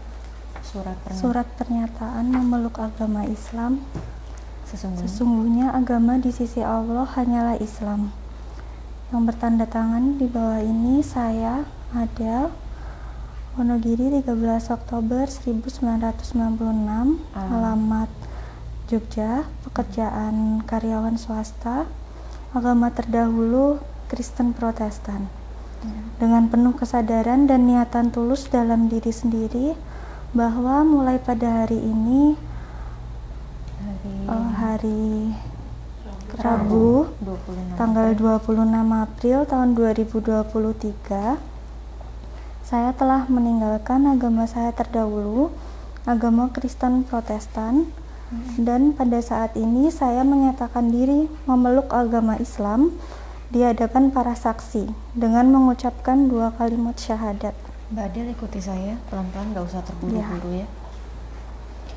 Asyhadu Asyhadu alla alla ilaha ilaha illallah illallah wa asyhadu wa asyhadu anna anna Muhammadar Muhammadar Rasulullah. Rasulullah. Saya bersaksi Saya bersaksi bahwa tidak ada Tuhan bahwa tidak ada Tuhan yang berhak disembah yang berhak disembah kecuali Allah, kecuali Allah, dan saya bersaksi dan saya bersaksi bahwa Nabi Muhammad bahwa Nabi Muhammad adalah Rasul utusan Allah. adalah Rasul utusan Allah. Alhamdulillah. Alhamdulillah. Barakallah. Wow. Allahu Akbar. Selamat ya, Mbak Adel. Alhamdulillah.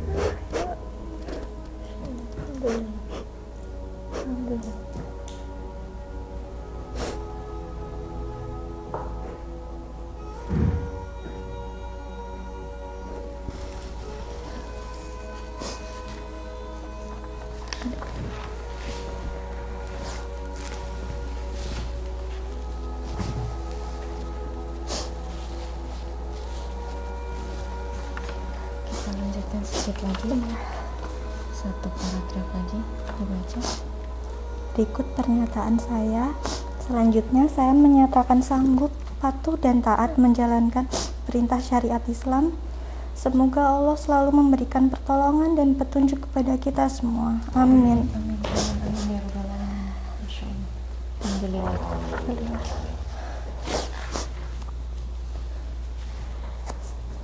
Mbak Adel, nanti kalau misalnya apa namanya sudah menemukan waktu yang tepat untuk memberitahu orang tua, kemudian ada kesulitan, apapun itu kesulitannya, jangan sungkan-sungkan ya, hubungin saya atau hubungin Celiana. Jangan sungkan-sungkan, beneran. Iya. Setiap muslim itu bersaudara. Ya. Jadi mau ras apa, mau suku apa, itu kita nggak lihat, karena di dalam Islam tidak ada rasisme, di dalam Islam tidak ada diskriminasi. Setiap muslim itu bersaudara. Jadi Mbak Adel nanti di dalam menghadapi atau berinteraksi dengan orang tua mengenai peristiwa hari ini, jika ada kesulitan jangan sungkan-sungkan ya, benar ya? Yap. Alhamdulillah. Alhamdulillah. Saran saya ya cari waktu yang tepat, Iya. kondisinya Kondisi yang memungkinkan ya, baru ngomong sama orang tua, dan itu pun pelan-pelan gitu ya, diprolog dulu ya. Tetap bagaimanapun juga saya berpesan tetap adab akhlak orang tua dijaga betul ya. Jangan sampai Mbak Adel bernada tinggi, melawan atau apa, jangan gitu ya. Terima apapun nanti respon kekecewaan dari orang tua, nggak apa-apa ya. Tadi pesannya jangan sungkan, karena Mbak Adel posisinya di Jogja, kami dari Mualaf Center Yogyakarta juga di Jogja, jadi yang terdekat mungkin ke kami ya. Kalau ini di Jakarta ya, ongkos lagi. Ongkos lagi jauh ya kan, di sini ya nanti Nggak bisa apa-apa. saya Di mana aja tuh nggak Iya, apa-apa. nggak apa-apa. Ada Instagram ya? Iya. Ini bisa disini Oke, ada Instagram. online ya online ya, Insya Allah. Masya Jadi Allah. Nah, ini apa nih buat? ini ada bingkisan Apa dari nih isinya? tim Mualaf Center Yogyakarta untuk Mbak Adel. Ini ada mukena, nanti bisa dipakai, ada sajadah juga, bisa dibawa juga karena sajadahnya kecil, ada Al-Quran, ada kerudung, ada gamis, ada buku Iqra, dan yang paling penting kami membekali teman-teman Mualaf nih buku panduan hijrah. Jadi memang ini kita sesuaikan silabusnya untuk teman-teman Mualaf dan teman-teman yang baru berhijrah. Itu nanti di sini kita bisa lihat karena untuk sholat ya, pertama ya ibadah itu penting. Yang pertama dipelajari itu bagian bab ibadah sholatnya, wudhu dan sholatnya. Di sini ada gambarnya ya, Mbak Adel nanti bisa lihat apa-apa dulu, dimulai dengan apa dulu gitu ya. Ini saya tandain untuk bab wudhu di halaman 85-86. Nanti untuk bab sholatnya ada di halaman 101.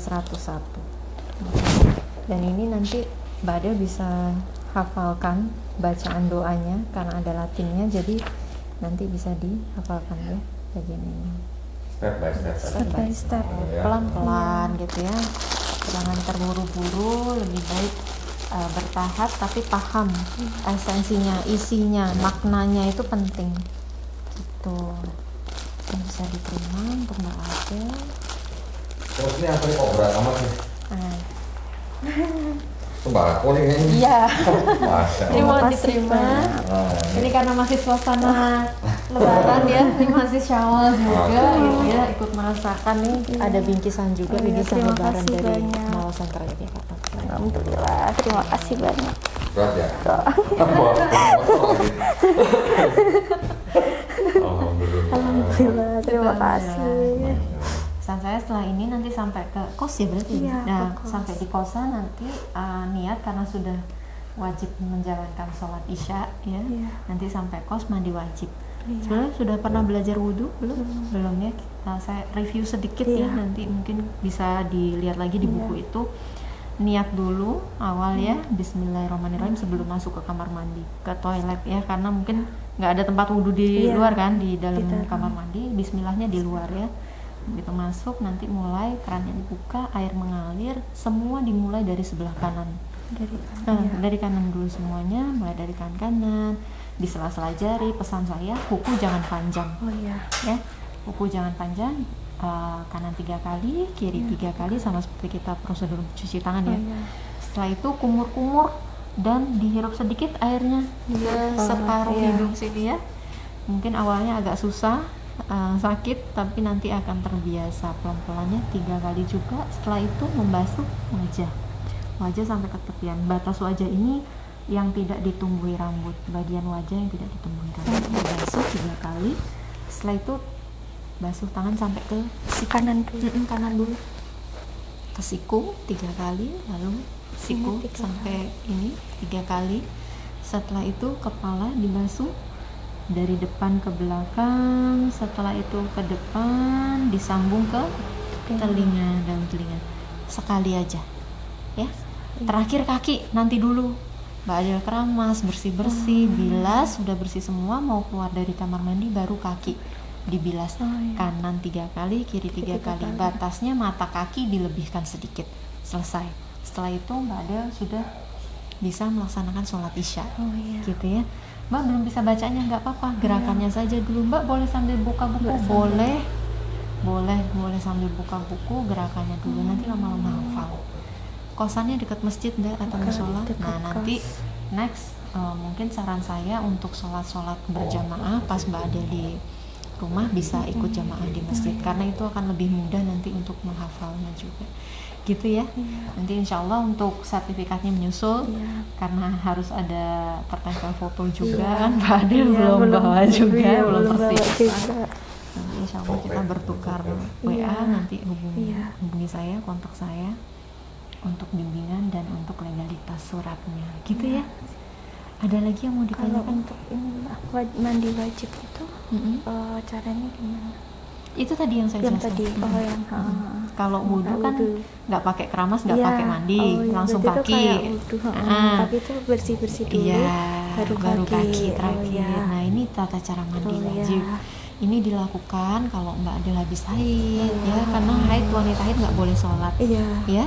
Nanti nggak boleh sholat. Setelah selesai haid sudah bersih, baru melaksanakan mandi wajib, gitu ya. Nanti keluar dari kamar mandi kan sudah basuh kaki, bacaannya syahadat aja, asyhadu an la ilaha illallah wa asyhadu anna muhammadar rasulullah, selesai.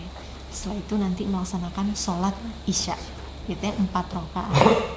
Nanti akan ada penjelasannya, gerakannya, gitu ya. Nanti boleh lihat YouTube nggak Mbak? Boleh, gitu ya.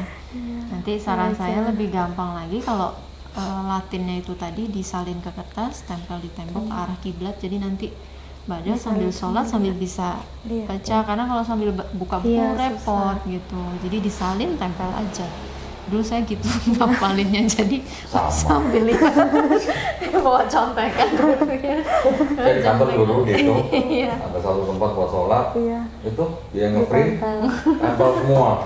Ini baca. Tapi paling nggak lama, paling seminggu Iya. lah. Kurang lebih seminggu udah bisa. Sebulan dia udah lancar ya kok Iya. ya. Nggak Insya sampai sebulan Allah. lah.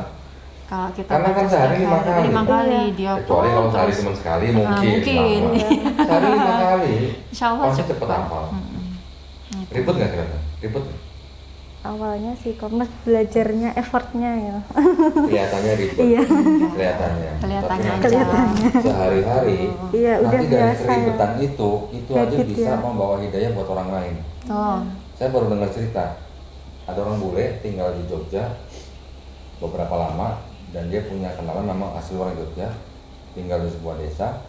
Gara-gara melihat cara-caranya Muslim, ya, dari hal-hal yang kecil katanya, semua diatur katanya dalam Iya, Islam. iya. Gara-gara itu dia sangat ini apa istilahnya? Insya Allah dia mendapatkan hidayah. Iya. Hanya gara-gara itu. Iya. Banyak Semua cara. diatur gitu. Iya. Kayak Berarti kan- jelas gitu. Berarti kan gini, kita mikir sedikit nih. Oh hidup kayak diatur amat gitu ya. Nah, kalau kita pikir lagi, yang ngasih aturan itu siapa? Yang ngasih aturan berarti kan menciptakan kita. Iya. Itu sih. Iya. Simpel. Jelas gitu loh kok. Iya, semua ada aturannya Kayak dari semua bangun tuh ada tidur sampai aturan. tidur, Iya. dari lahir sampai mati, semua ada aturan. Semua aturannya tuh pasti ya. Gini-gini puasa. Cuman pasti. sayangnya kok nggak bawa calon ya tadi. Jauh kok. Gimana? Di sana di Wonogiri sana. Oh, Wonogiri. Iya. Ini juga. Ada rencana dalam waktu dekat mau nikah atau Iya. gimana? Tapi ya sih kok. Bulan apa? Tahun depan insya Oh, Allah. tahun depan. Oh, mudah-mudahan ya. Jangan lupa Semoga sama dipermudah. Papi Mami. Iya. Yang dekat. Kelahiran tahun berapa? 96 kok. 96. Oh iya. Udah sekali kan. Boleh lah, bilang man. Manggil saya Engkong. 96. Tapi saya tuh pernah mimpi loh. Pas Mimpi waktu gini, kan waktu masih belajar awal-awal. Saya tuh tidur, kan biasa ya tidur tindian lah namanya, Oh, erep-erep tindian. gitu loh. Iya, iya. Nah dulu tuh saya mesti kalau tindian gitu tuh, mesti saya dalam nama Tuhan Yesus, dalam nama Tuhan Yesus saya berdoa, bisa bangun tuh. Nah pas itu tuh enggak aku, jadi tuh kok aku nggak bangun-bangun ya, kok lama banget, gelap gitu kan, gelap.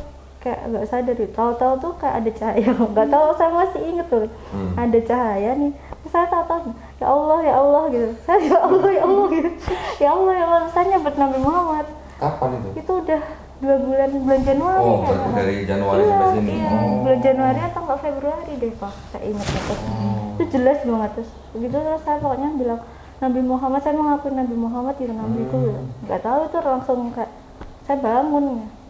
Ini biasanya saya erot-erot. Emang sudah diincar Nggak ini. tahu.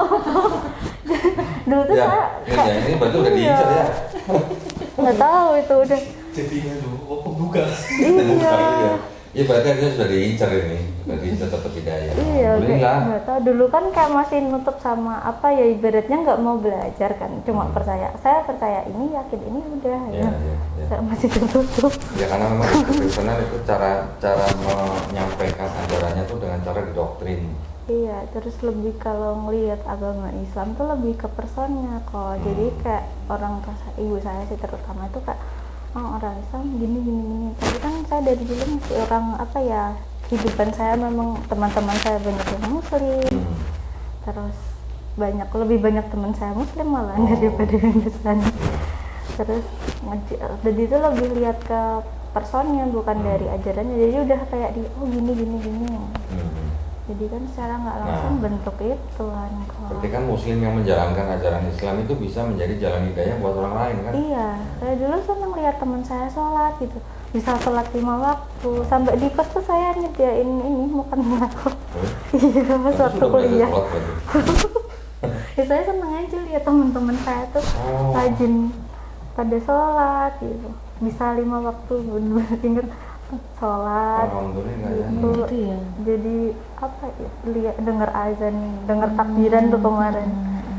Banyak jalan orang itu tuh mendapatkan ini tuh nggak banyak tahu, jalan. kayak Apa yang dilihat apa sih, menyenangkan atau gimana aktivitas itu? menyenangkan gitu loh, kayak apa ya, bisa sholat gitu, ada aturan, terus bisa ke masjid sama-sama gitu kan. Kayak gitu. Kemarin puasa. Puasa ikut puasa 3 tahun saya puasa. Hah? Sudah 3 tahun Puasa saya Ramadan. berpuasa Ramadan. Sebulan penuh. Ya enggak sih, kok bolong-bolong sih. Tapi Iya. ya- Nyoba-nyoba gitu ya. Nyoba-nyoba. Iya, ya, tapi tahun ini alhamdulillahnya belum berapa, pas kumpul sama keluarga aja sih kok kan, karena memang nggak pada puasa kan. Sudah 2 tahun ini puasa. Iya, yang full bener-bener kayak paling bolong seminggu gitu 2 tahun ini sih Berarti puasa. Itu udah kira-kira 2 tahun ini sudah mengamati Islam berarti. Iya, sudah ikut dulu kan namanya kok puasa kok kayaknya ini ya kena gitu. Mbak kan banyak yang bilang nggak kuat gitu. Berarti udah Awal-awal juga nggak kuat, tapi lama-lama tuh malah kasih. Begitu. iya. Ini nggak ada hijabnya. Ada. Ada tapi hijab kotak juga sih. Diajarin. Iya, Kita nggak bawa yang ini. nggak ada yang instan. Nanti ya kita Cari yang carikan instan. yang instan ya. Ada sih aku di mobil paling. Oh iya, oke. Kita udah 2 jam, pas 2 jam. Udah 2 jam. Tanya nanti ada teman-teman yang kepingin seperti Mm-mm. ini. Oke, kita tanya dulu Mbak, perasaannya gimana sekarang? Setelah tadi 2 jam nih kita kurang lebih ya ngobrol, berbincang nih dan berujung akhirnya bersyahadat, mengucapkan 2 kalimat syahadat. Perasaannya sekarang apa sih yang benar-benar Alhamdulillah lega banget. lega banget ya? Lega ya, bebannya tuh yang selama ini saya masih bingung gimana, cemas, khawatir gitu. Kayak ini udah ya udah gitu. Plong banget, benar-benar plong, alhamdulillah. Ya, tinggal setelah ini Tinggal stepnya setelah ini ya. stepnya. Selanjutnya Iya, selanjutnya. mempersiapkan diri. Iya. Gitu ya. Nanti gini ya Pak Adel, Iya. misalnya ya kita nggak mengharapkan, Iya. tetapi kedepannya kalau misalnya Mbak Adel mengalami kesulitan, entah itu dengan keluarga, kalaupun misalnya sampai ada masalah yang berkaitan dengan hukum, Iya. kita pun sudah siap. Insya Kita Allah. udah siap. Insya Allah. Iya, insya Allah. Insya Allah kami juga akan siap membantu. Iya. Karena Allah, semua karena Allah gitu ya, atas ridhonya Allah. Jadi Mbak Adel jangan takut Iya. gitu ya. Nanti apa-apa komunikasikan ke Kohdondi atau Iya. ke kami dari tim Mola Center ya. Satu lagi pesan untuk teman-teman yang posisinya mungkin saat ini sama seperti Mbak Adel, mau maju kok ragu, mau mundur kok nggak bisa, Sedang kanan bergumul. kiri nggak Sedang bisa. Iya, bahasanya sedang bergumul gitu. Sedang bergumul, sedang apa ya, struggling lah Iya, pokoknya. struggling. Gimana nih, kudu gimana Iya. gitu. Apa sih yang mau Mbak Adel sampaikan ke mereka untuk ini? Mungkin tetap yakini apa yang kamu yakini, jangan takut gitu, jangan takut mencari kebenaran gitu. Kalau udah apa ya, jalannya lah hidayah dari Allah, itu pasti ada aja kok, digampangin, bener-bener dipermudah. Ya maksudnya nanti ketika saya jadi mu'alaf ini kan pasti akan banyak konflik tentunya, tapi insya Allah saya bisa melewatinya. Jadi buat teman-teman yang sedang bergumul, jangan takut, intinya jangan takut, tetap yakin kalau udah itu memang menurut kalian dan menurut ajarannya udah bener, ya udah, jangan apa ya, Maju kesempatan yang baik kan jangan ditunda-tunda gitu. Betul. Harus berani. Harus berani. Ya harus berani. Oke, masya Allah, harus berani, jangan menunda-nunda lagi. Kalau Iya. sudah yakin, maju aja Iya, gitu maju ya. aja. Masya Allah, alhamdulillah. Sekali lagi selamat untuk Mbak Adel. Setelah ini nanti kita akan janjian ya untuk Iya, bimbingan, bimbingan. untuk mempersiapkan surat pernyataannya Iya, juga gitu iya. ya. Insya Allah. Untuk teman-teman, terima kasih sudah mendukung dakwah dari Mu'alaf Center Yogyakarta. Dan ini satu lagi kisah dari Mbak Adel yang insya Allah banyak hikmah yang bisa kita ambil, banyak pelajaran yang insya Allah menguatkan iman kita juga gitu ya ke depannya.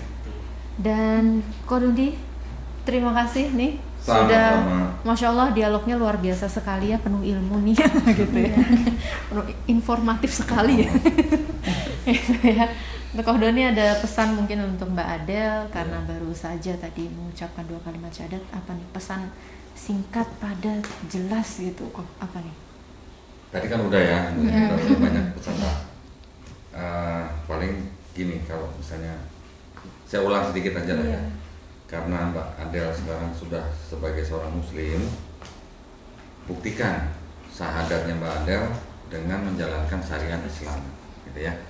Nanti belajarnya step by step, kok semuanya harus dalam waktu sehari tahu semua, enggak, step by step aja. Tapi yang paling penting adalah sholatnya. Sholatnya jangan sampai tidak dijalankan, karena sholat itu adalah tiangnya Islam, ya, penyangganya Islam itu sholat. Apa sih bedanya orang kafir sama orang Islam? Bedanya di sholat. Itu aja sih kalau dari saya.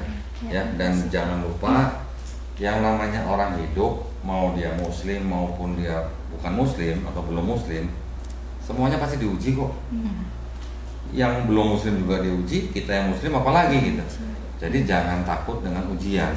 Kita semua pasti diuji. tinggal bagaimana kita ngejalaninnya aja. Sekarang Adel sudah muslim, berarti ujiannya sudah tahu nih mau minta tolong sama siapa. Itu doang ya. Insya Allah ya. Barakallah.